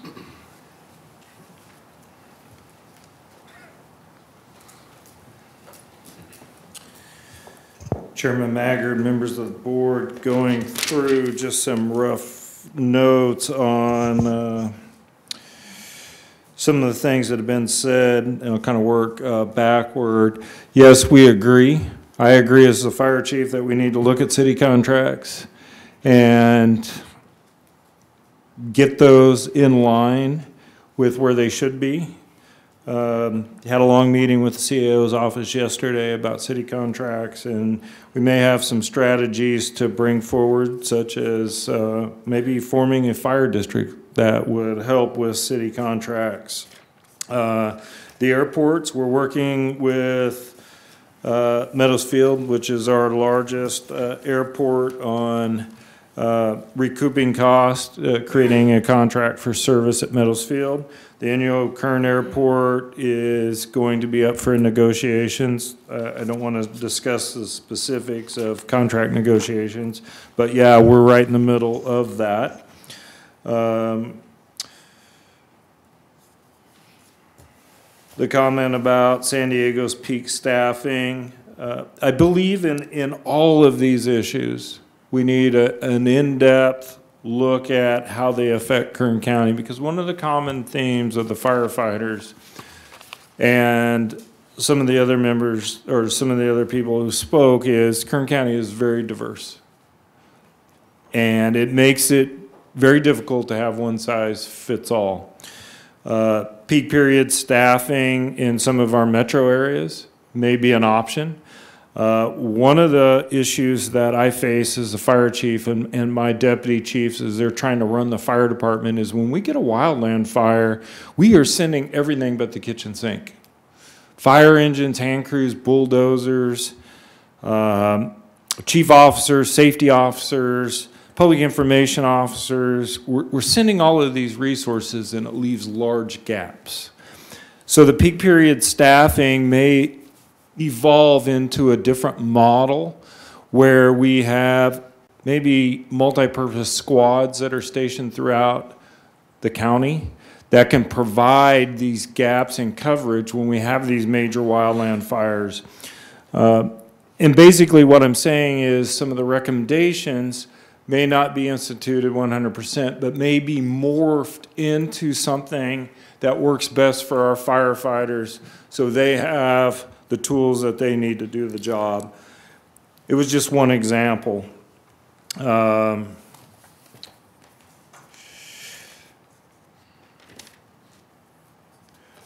It is true that we did lose 66 positions during the 80s, early 90s as we eliminated a second engine in some fire stations, and that's impacted how we do business. One of the consultants' recommendations is that we do more video conferencing and stuff. One of the challenges that we have is we have one training center. It's in metropolitan Bakersfield.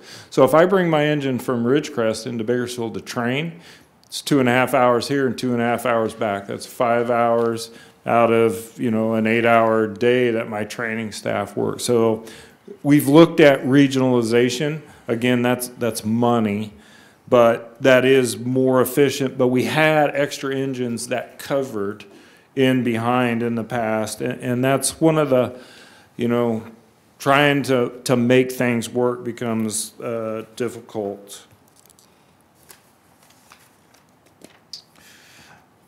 EMS is a large percentage of our calls. Our firefighters are often the first ones on scene. We work with a private ambulance company to save people's lives because that's one of our #1 priorities.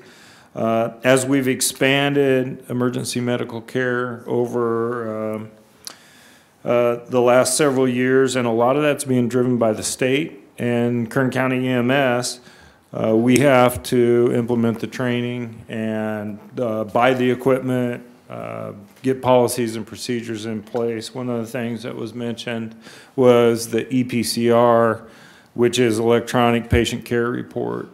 Fortunately, we're able to use grant funding to buy the equipment and the software to make that work, and that's a partnership with Hall Ambulance that we'll be able to generate a patient care report immediately upon arrival of the scene. The fire captain will start filling out the report. It'll be able to transfer to the private ambulance company and then ultimately transfer to the hospital.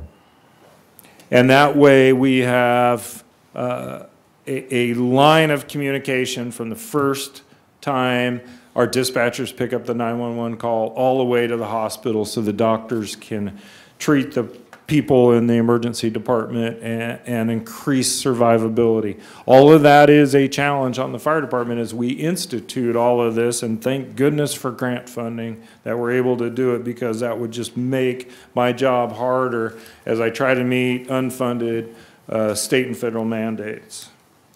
But EMS, again, it continues to challenge us. And another thing with EMS calls, often people think an EMS call is somebody having a heart attack or somebody having a broken leg. An EMS call is a rescue call, and what we respond to day in and day out is vehicle accidents. And a challenge of that we face is, again, Interstate 5 and Highway 99, 58, you know, where we have a vehicle accident, vehicle rollover, and multiple victims that were out there. So that continues to challenge. How we improve our EMS delivery service, I think we're going to have to maybe go back to the drawing board and make sure we're doing it right. Make sure, because I don't want the DEA knocking on our door. We have enough people that knock on our door, and it makes it very difficult to do our job. And we want to do it professionally, and we want to do it right, and I think that is our goal. One of the things that was mentioned is, you know, some purchasing and procurement stuff. We need to look in that. We try to get the best prices for items and use local vendors. I know we buy a lot of vehicles through the local vendor, but, you know, some of those things were hamstrung by county purchasing. Another item that was brought up, surge staffing. We actually have started doing that. And I know I let your board know, we've had some red flag warnings this summer, and we've increased staffing in with fire engines, our helicopters, bulldozers, to make sure that in the event of a wildfire, we are able to throw everything but the kitchen sink. And one of the challenges that we face is during wildland fire season, it's the first emergency that's getting the resources. So the Thomas fire was burning. Fires were burning in Los Angeles, Orange County, and San Diego. If we would have had a fire, we would have been on our own. And as your fire chief, I make a decision to upstaff our department so we're able to throw everything out at it because there's nobody else coming. The Erskine fire, Deer fire, that occurred a few years ago. I mean, we had fire trucks from San Francisco City Fire Department, you know, helping us. So that's the team effort. But we have this, you know, we try to do surge staffing, and that's unreimbursed from state and federal agencies, but it's my responsibility to protect our communities. Winter surge staffing has become an issue. the snow staffing that was brought up.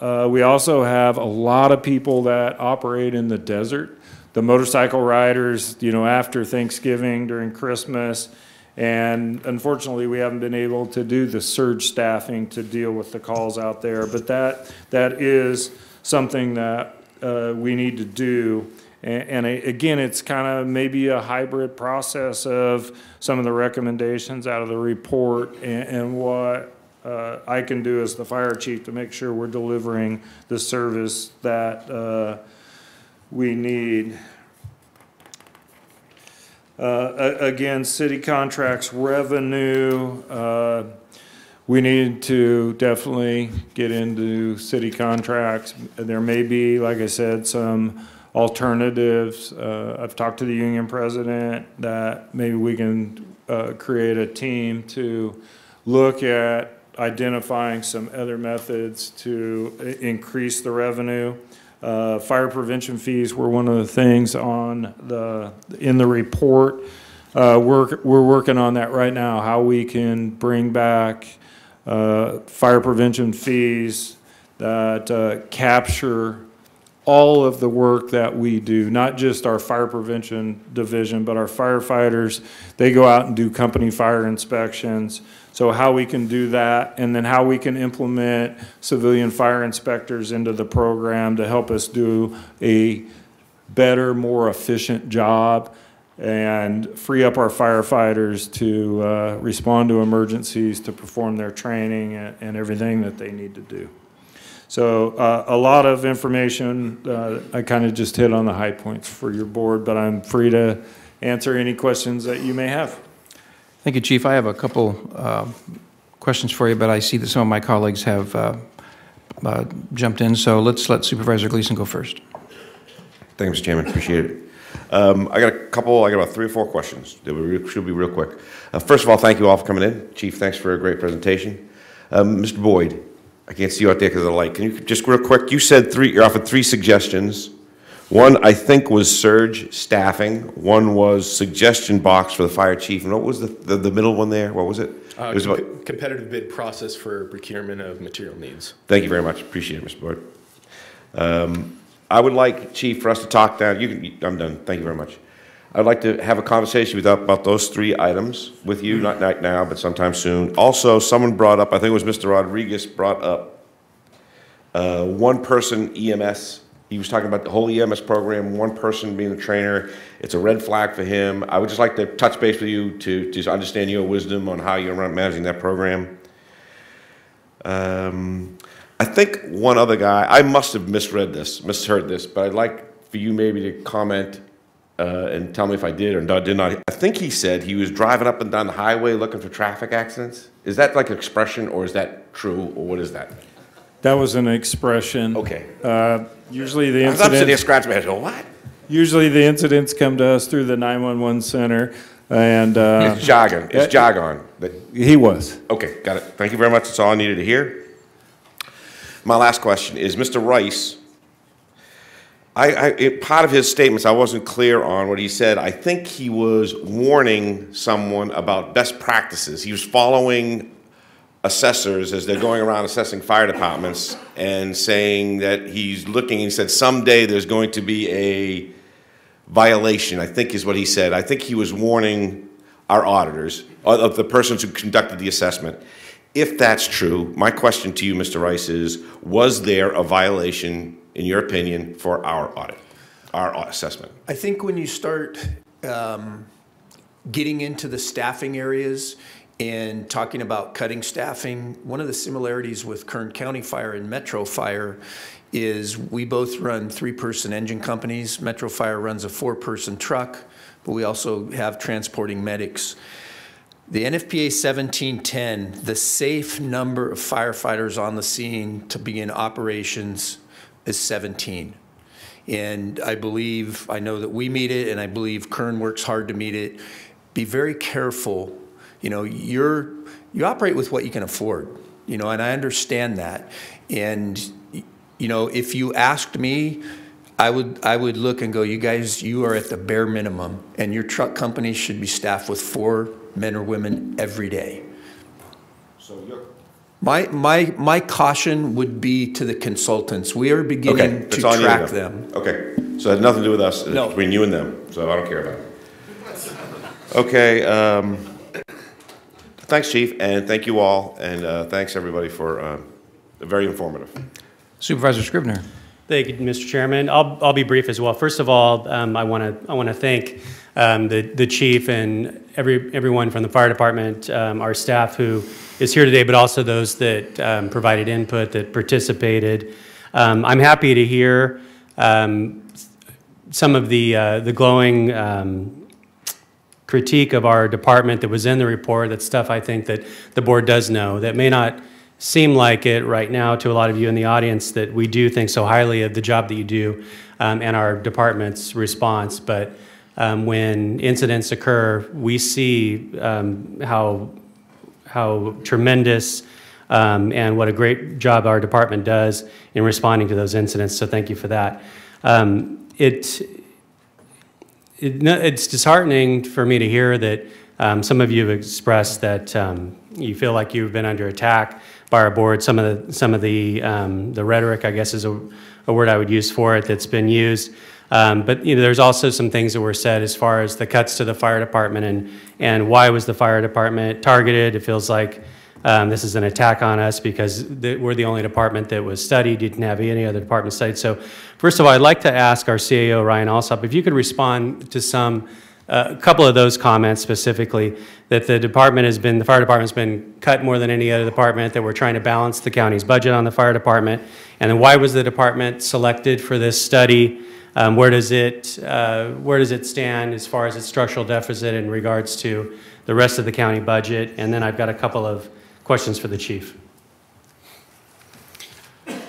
Thank you, Mr. Chairman, members of the board, Supervisor Scribner.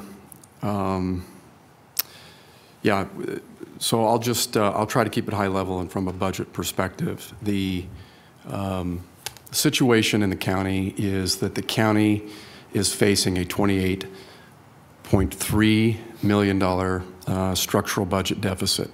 Roughly 9.1 million of that is in our fire fund. So you can say accurately that 30% of our problem is the fire department. Our budget problem, that is making ends meet, not people. And the problem with a structural problem that is not adequately, that is not addressed, and the fire's problem continues to go unaddressed largely, is that it remains a significant challenge for us in managing the county's budget. It is a significant challenge to us in managing other departments and personnel in other departments. You can look at the sheriff's office. There was an example made of sheriff's deputies. It challenges our ability in that area. There are other examples. It challenges our ability to provide cost of living increases that many other of our members of our county, other bargaining units have so passionately come to the microphone before you to talk about. So it's a challenge, and I believe it's my belief as your budget manager that due to the size of the challenge, deserves some extraordinary immediate attention, which is why I was participating personally in a lot of these negotiations with our great union leadership team that they have, and trying to get something done. We got to a point ultimately where we were not in any agreement. In agreement to provide some sort of a value-added, real, meaningful, sort of sustained deliverable for the budget deficit, which is why we did the contract with these gentlemen sitting in the front row, Center for Public Safety Management. This is to toolbox, if you will, of recommendations for all of us to consider. I think that Chief Icona said it well when he said that, you know, these are recommendations and we can do with them what we want. So I think it's nice to have those, and since I have the opportunity, I did want to address a few things. I just want to say that, you know, on the creativity, I do want to say to Mr. Mullinax, who got up to speak and talked about the hard work that he's doing, he and his family, and the sacrifices and things like that he's doing, and he expects the same to be put into his future. I mean, this is entirely about the future of the fire department. It may not seem like it, but we are all coming from a very good place here, and this is this really has this has nothing to do other than trying to get the fire fund healthy in a really sort of difficult theater, if we could do it without going into the pockets of firefighters, we will. But we don't have a lot of options, and so I would say that I'm committed to your future, Mr. Mullinax, and I know our staff is, our budget team, and I know the supervisors are. Creativity, you know, we're trying to be as creative as we possibly can be, and I think that if Mr. Robinson and the other union guys aren't telling you that at least we're trying, that they're doing you a disservice, because we're trying to be creative. And we spoke for months and months and months this last year, and those 3 ideas that were brought to the mic, it's the first I've ever heard of them. It's the first time I've ever heard of any of those ideas. Those are all easily sort of low-lying fruit things that we can be doing, and we probably should be doing. So if you've got ideas, I'm all ears. Please, you know, let me know. We are appreciative. I think that we have a budget. Your budget got balanced this year, but you have a structural problem, but your budget was balanced. No firefighters are being laid off. We've hired 50 firefighters since January of 2017, 50. We've hired 50. We have a recruitment that's ongoing right now, where we have 402 applicants for this recruitment. That's ongoing as we speak. We didn't go to impasse. We didn't force anything. Yes, we had a analysis that was done to sort of take a look at ourselves, but you know, I think we're doing everything that we can to try and make ends meet without hurting you all. So I did want to say that, and lastly, I just want to say something that has been on my mind. The acknowledgement that we do not have a fiscal problem is troubling. It's disrespectful to me. It's disrespectful to my hardworking budget staff, who were here long before I got here, and I'm the new guy, you know, and I was hired to deal with this budget problem, and we do have a budget problem, and it's not just me.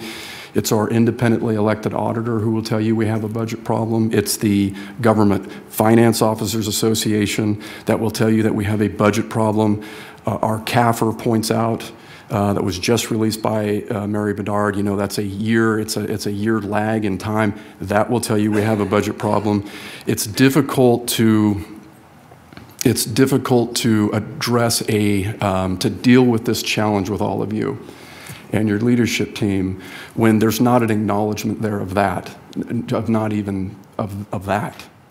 And so the first step will be understanding that we do have a situation, and it was said, I can't remember the gentleman's name from the National Union, but saying we can only do as much as we can afford to do. So we're trying to fix things, and I think it starts with an acknowledgement that we do have a fiscal problem. It was why we did the 9-station trigger. That didn't come out of the blue. That was in the MOU that you had all signed, and we realized that that's not something that you wanted to do, and so we pulled back on that. So this is all about finding solutions. I'm really looking forward to getting into discussion with Derek, with you and your whole team. Sitting side by side with the fire chief, will be leading the negotiations. And thanks for the opportunity. Sorry I went a little long there, Mr. Chairman. No, I appreciate it. Thank you, Mr. Alsop.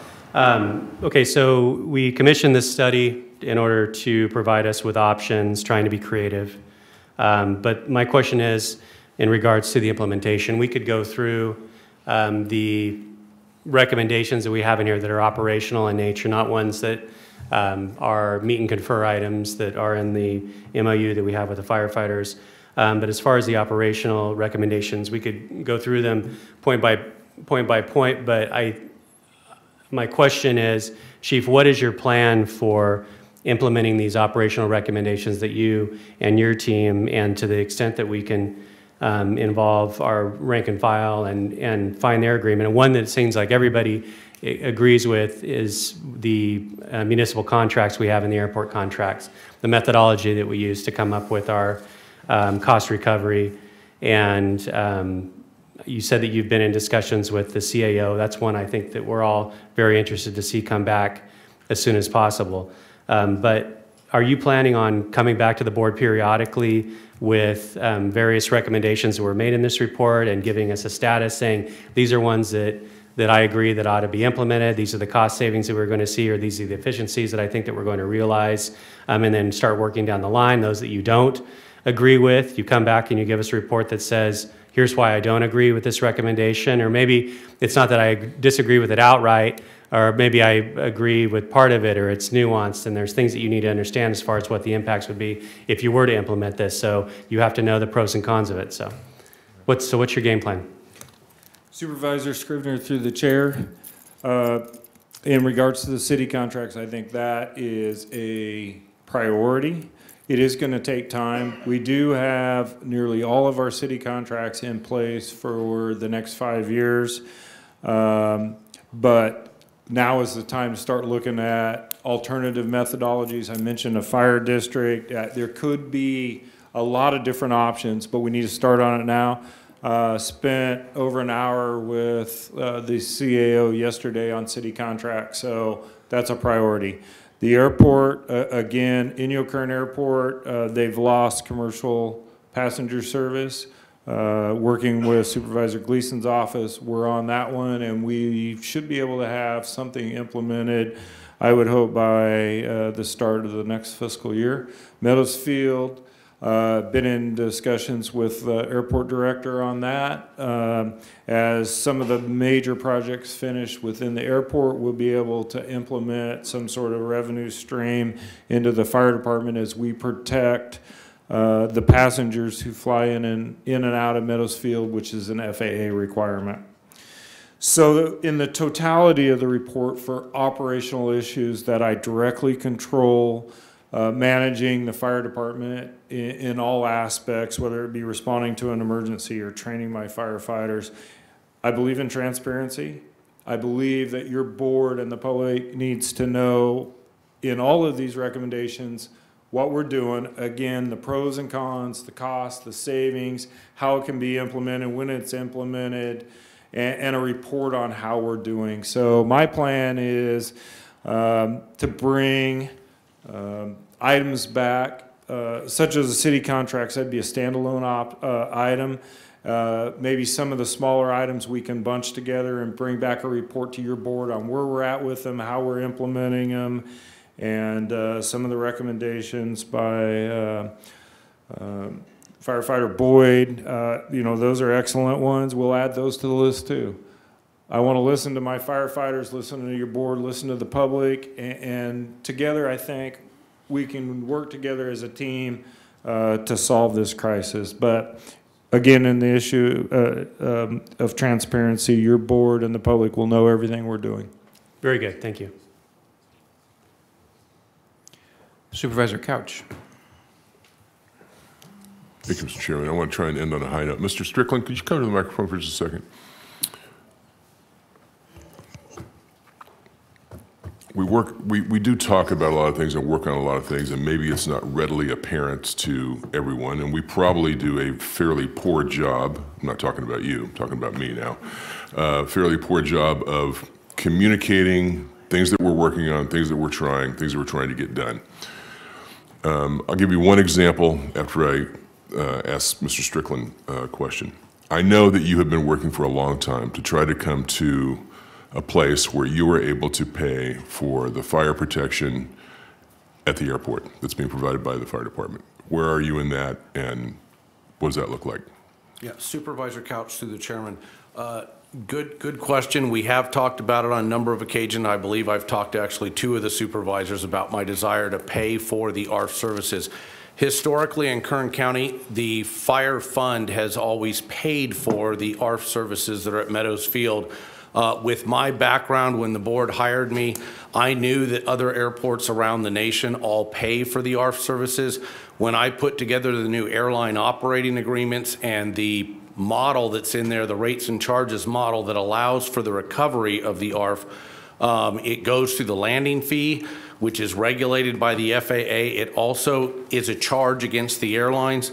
So I've actually put together a 4-year plan going outward from next year that would allow for Meadows Field to slowly but surely swallow the entire cost of the ARF services out at Meadows Field. It's a complicated formula, but it's basically over a 4-year plan. Which would be an additional revenue stream to the fire department. Correct? Yes, at the end of 4 years, that would be over $1 million to the fire fund. Thank you very much. Thank you. We're smarter than we look, and again, we'd have to be, I guess, but I want you guys to, maybe we don't do a very good job, as Supervisor Scrivener said, of expressing our appreciation, but I want to say this, and that is, there are things that we work on, and one was brought up, and one was even mentioned in the report, that are easier said than done. And let's talk about the impact fee, for example. I would support that, but you've got other municipalities that I think we need to implement that type of fee with. Otherwise, you end up with the county having an impact fee and the city of Bakersfield or the city of Shafter or the city of Taft or whoever doesn't have it. And that's the type of thing that I think we ought to do countywide. All the cities ought to be involved in that as well. And I think you're going to have some that are going to hold out because they're going to try to gain a competitive advantage for their development of their community. Maybe in the long run, if we work long enough with them, they may see the wisdom that if we're all in this together at the same rate, it's irrelevant. But those are the type of hurdles that I think on individual issues we sometimes need to get over and need to work on. And it's not as simple as, well, just go implement a fee or just go do this. And there's lots and lots of them like that. And again, I'll just apologize for my part in not expressing what we've been working on, what we've tried to do, or my appreciation for the fire department. Thank you very much. You need a motion to receive and file the report? We do. So moved.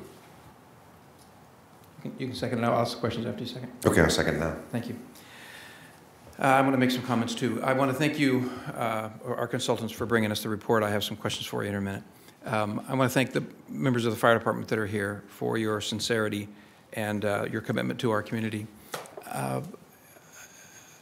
What's the right way to say this? Apologies ring hollow when there's little action to be seen today beside them, but that doesn't mean they shouldn't be made. So I am sorry that you and many of your colleagues who aren't here today are feeling undervalued and taken for granted and taken advantage of. That was not my intent, and I am certain that was not the intent of my colleagues.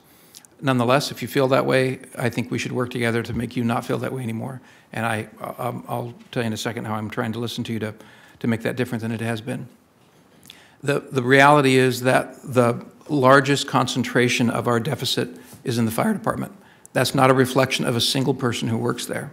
It's just the reality that the number is largest in that department. That's why the report was asked for. It had nothing to do with, it still has nothing to do with the quality of the people that you are, or some design from the outset to take money from you. I am completely comfortable with the significant overtime that firefighters earn when they are running to save the lives and property of people around the state. And then and there are others who backfill for them here at home and take their place. And we are fully reimbursed for those costs, and I have no problem. I have asked at every step of the process to make sure that your ability to engage in saving other people's property and lives is not hindered by any decisions that we make. I'm confident. I'll say now that it's important to me that we retain the flexibility for you to be able to do that, and I will continue to do that. It is also, though, not unreasonable for us to look at, is there a way that we can better manage the use of overtime inside of Kern County? And that's all that I'm interested in doing. So we'll see where that goes as we go forward. But I am sorry that you have felt as poorly as you have, and I feel many of you feel as if you might want to go work otherwise. That would be tragic for our community for you to leave, and I hope that we can make this a good enough place that you won't continue to feel that way. I am very impressed with the comments that were made today by the members of our fire department. Chief, the issue brought up by Captain Rodriguez about one person in the county being in charge of EMS quality control, is that something that you are concerned about, and is that something we can put on a list that we're going to deal with? Chairman Maggard and members of the board, the one person in charge of EMS is we have one captain that manages our entire EMS program. That's quality assurance, quality improvement, the training of all of our firefighters. We have plans to expand that to make sure that we're doing everything that we need to be doing. And again, it's becoming more of an increased demands being forced on us by state and federal agencies, Kern County Public Health EMS, and it is an area that exposes the county to great liability. It's over 70% of our calls.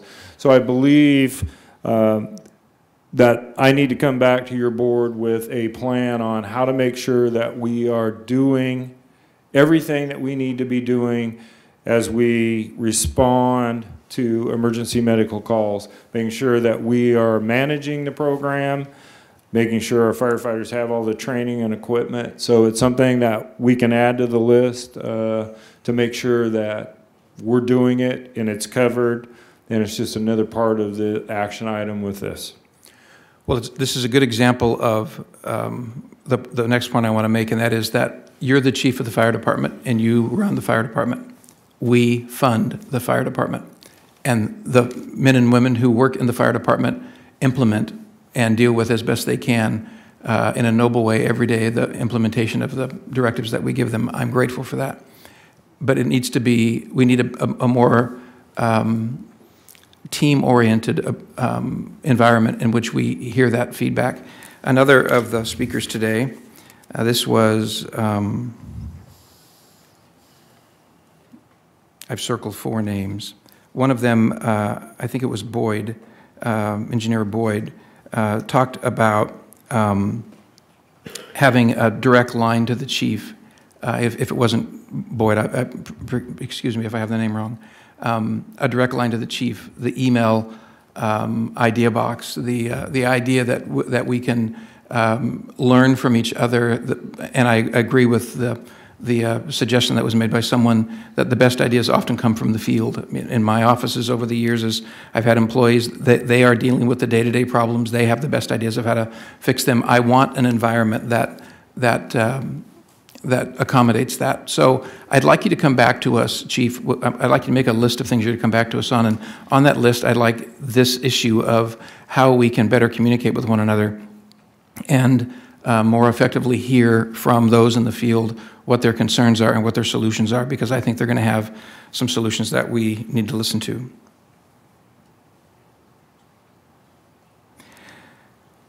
Engineer Gallagher asked a question that is often asked and seldom discussed in public. His question was, overtime is inflated by a lack of filling vacancies. Why aren't we filling the vacancies? Maybe I asked the question, you just made the comment, Engineer Gallagher, but Chief, what can you tell us about the vacancies that we have and what the consequence would be on overtime if we had those 33 spots filled, or however many spots there are that are vacant? Chairman Maggard, members of the board, an example is we just graduated an academy of 17 firefighters. They went to a training station to learn their craft in real world. And then starting now, they are actually filling vacancies. So when we have a vacancy, it takes time to go through the recruitment, the hiring, the training, and getting a new firefighter out in the street. Those 17 firefighters will reduce constant staffing overtime by over $900,000 in the remaining fiscal year. We've been hampered in our hiring. We were fortunate to get the SAFER grant, and that's funding entry-level firefighters. We had 26 overhire firefighters, and this was the pipeline. When somebody retired, we were able to promote and fill a vacancy. So there was no constant staffing overtime associated with that vacancy. As part of our reduction plan, our original deficit was $21 million. We're down to $9 million now. We eliminated approximately $2.8 million in firefighters. Nobody lost their job, but that directly impacts us on our staffing issues. And does that directly impact the amount of overtime that the firefighters are earning? Yes, sir. So would we be able to manage that? I need some analysis to tell me, should I hire more bodies or should I pay more overtime? And if the answer is I should pay more overtime because that's the most cost-effective way to do it, then we need to tell the public that they're just doing what we're asking them to do and not chastise them for making overtime. So can you give me that analysis so I can make that argument to the public and to those inside the county that complain about that from time to time? I'll make that a priority, Supervisor Maggard. Thank you. There are 5 recommendations, Mr.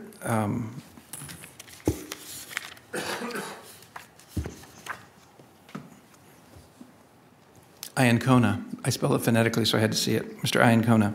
There are 5 suggestions that are here that 3 of them I'm going to just refer to. Officers, please stay there, sir. 3 of them I'm going to refer to the chief because I don't think we have time today to talk about this at length. But if we're going to foster this environment where we have a dialogue of those who are in the fire station, those who are managing the fire station, the administrative office, and us, if we're going to have this dialogue, I want to have an environment where we can have some kind of a workshop where we can have these discussions from time to time. On that list, I'd like recommendation number 43 to be dealt with. The Kern County Fire Department should evaluate the use of peak period 2-person EMS squads operating in roving patterns throughout the city. And item number 44, which is related to it, fire department should consider the reassignment of 27 existing line personnel into peak period EMS squad positions and assign them to 10-hour-a-day assignments, daily assignments. I want to come to understand that more, and we can, I don't think we have to have Mr. Mike. Mike. We don't have to have Mike here for that. My name's Mike too. Help me remember that. We won't have to have him here to have that discussion, but that's one of the issues I want to talk about, Chief. I want that to be justified to us, why that's of some significance. And number 45 is the fire department should consider the revision of the number of authorized vacation slots that are available for employees, and they take off each shift. I have 2 I want to ask Mike to help us analyze here in a moment, but I want some justification. Is there any savings in that? Is it just moving numbers around? If it's just moving numbers around, why are we doing that? If it's, you know, I don't want to micromanage you. I don't want to micromanage the people on the floor of fire stations.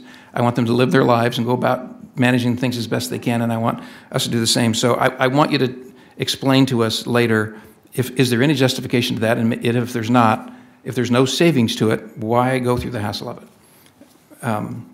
Okay, the 2 I want to talk about with our consultant, Mr. Iancona, and you, Chief, and we can get input from the CEO's office if they like, and I don't mind even if we get input from Derek Robinson or whoever the spokesperson would be for the fire personnel at the moment. But the first is the very first recommendation, and it is that Kern County should contract, they should change the contract provision with the fire union that requires all paid leave to be counted as time worked in the calculation of overtime. And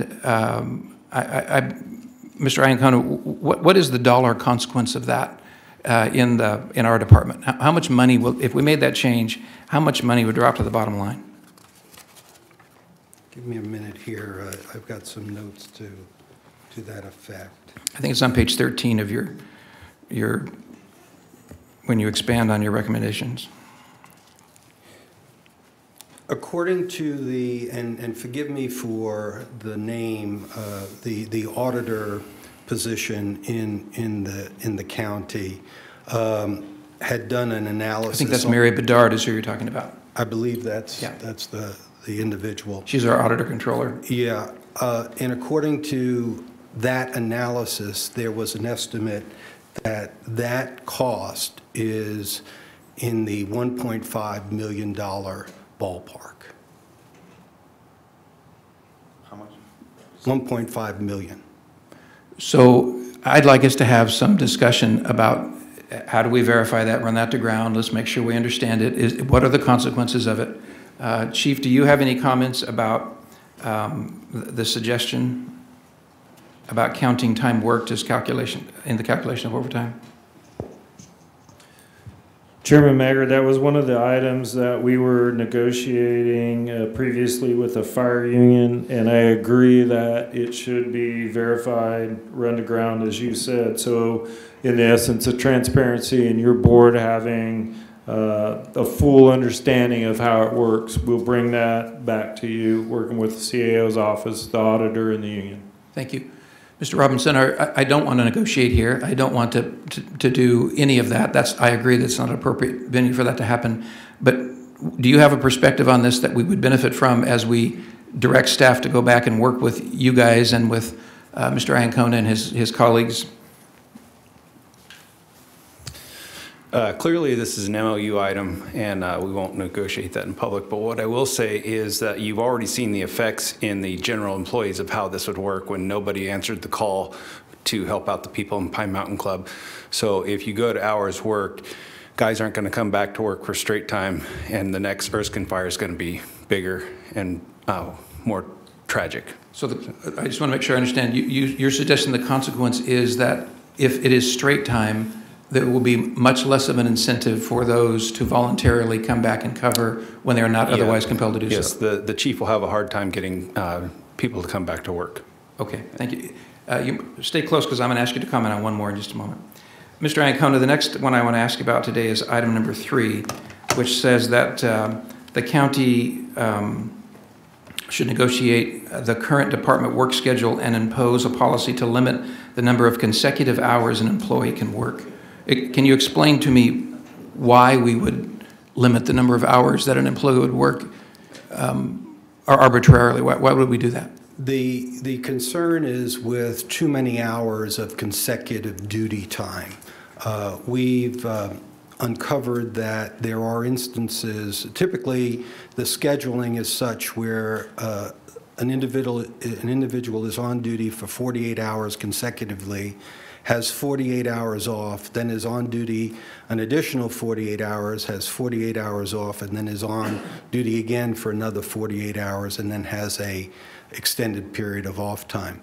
What's happening is there's exchanges occurring, and when someone is supposed to be off for their 48 hours, they're trading with someone else, so subsequently there's 6 consecutive days that the individual is on duty and working. And in some busy environments, this is problematic. If you're up multiple times through the evening, there's a fatigue factor that comes into play. There's some concern with regard to your ability to perform more complex tasks, like in the EMS environment, in analyzing situations and doing interactions with the public. We're concerned that there's a fatigue and a safety problem for this consecutive hour work without any limitation. Mr. Iacona, is there any savings to the county if we were to implement your suggestion? No. No savings? No, sir. Thank you. Chief, what's your perspective on this issue, and is it not managed most of the time by the captain or the battalion chief or you or whoever is overseeing who is assigned where? Chairman Maggard, members of the board, again, going back to a very diversified Kern County Fire Department. As I mentioned, we had firefighters on the Thomas Fire for 3 weeks straight. That's 24 hours a day, every day for 3 weeks. So they're working, the usual assignment for a wildland fire is 14 to 21 days. At the peak, when we have fire sieges, we'll allow people to work 30 days in a row on a fire. The shifts on a wildland fire could be a 12-hour on, 12-hour off, or it could be a 24-hour on, 24-hour off. So we end up with our firefighters working a lot. And this is not really Kern County, but this is the California fire environment that we face. The staffing program that we work, our shift schedule is 48 hours on, 48 hours off. And if a firefighter works a shift of overtime in between, he or she would work six days in a row. Again, it's kind of a unique environment that we operate on. We were one of the first fire departments to go to a 48-hour shift. A lot of fire departments are moving towards a 48-hour shift with 4 days off. One of the challenges, when we have 100 firefighters committed to a fire and we're having to make shift change every day, it becomes a staffing nightmare as people are moving. We're having to call back because we have 100 firefighters on a wildland fire.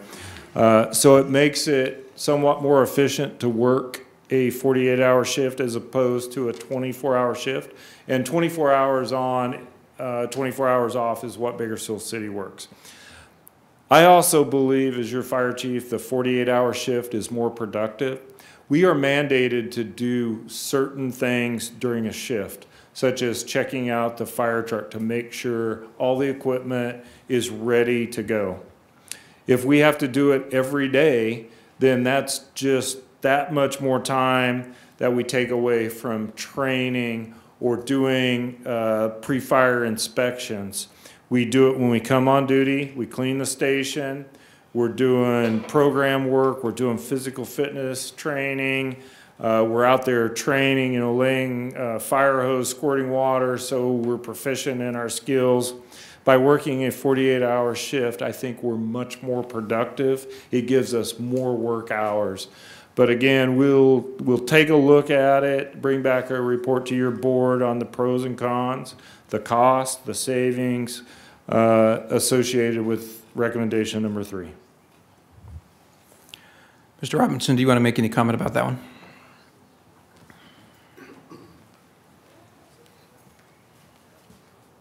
This is really kind of a moot point. There's no savings. How do you manage it? Our guys are capable of handling 6 days. I certainly appreciate Mr. Iacona's concern for my members, but they can handle 6 days in a row. Matter of fact, as Chief just pointed out, they handled 3 weeks in a row on the Thomas Fire. I don't think the chief wants to send guys home on day 6 of the Erskine Fire because we have a policy about how many days and hours we can work in a row.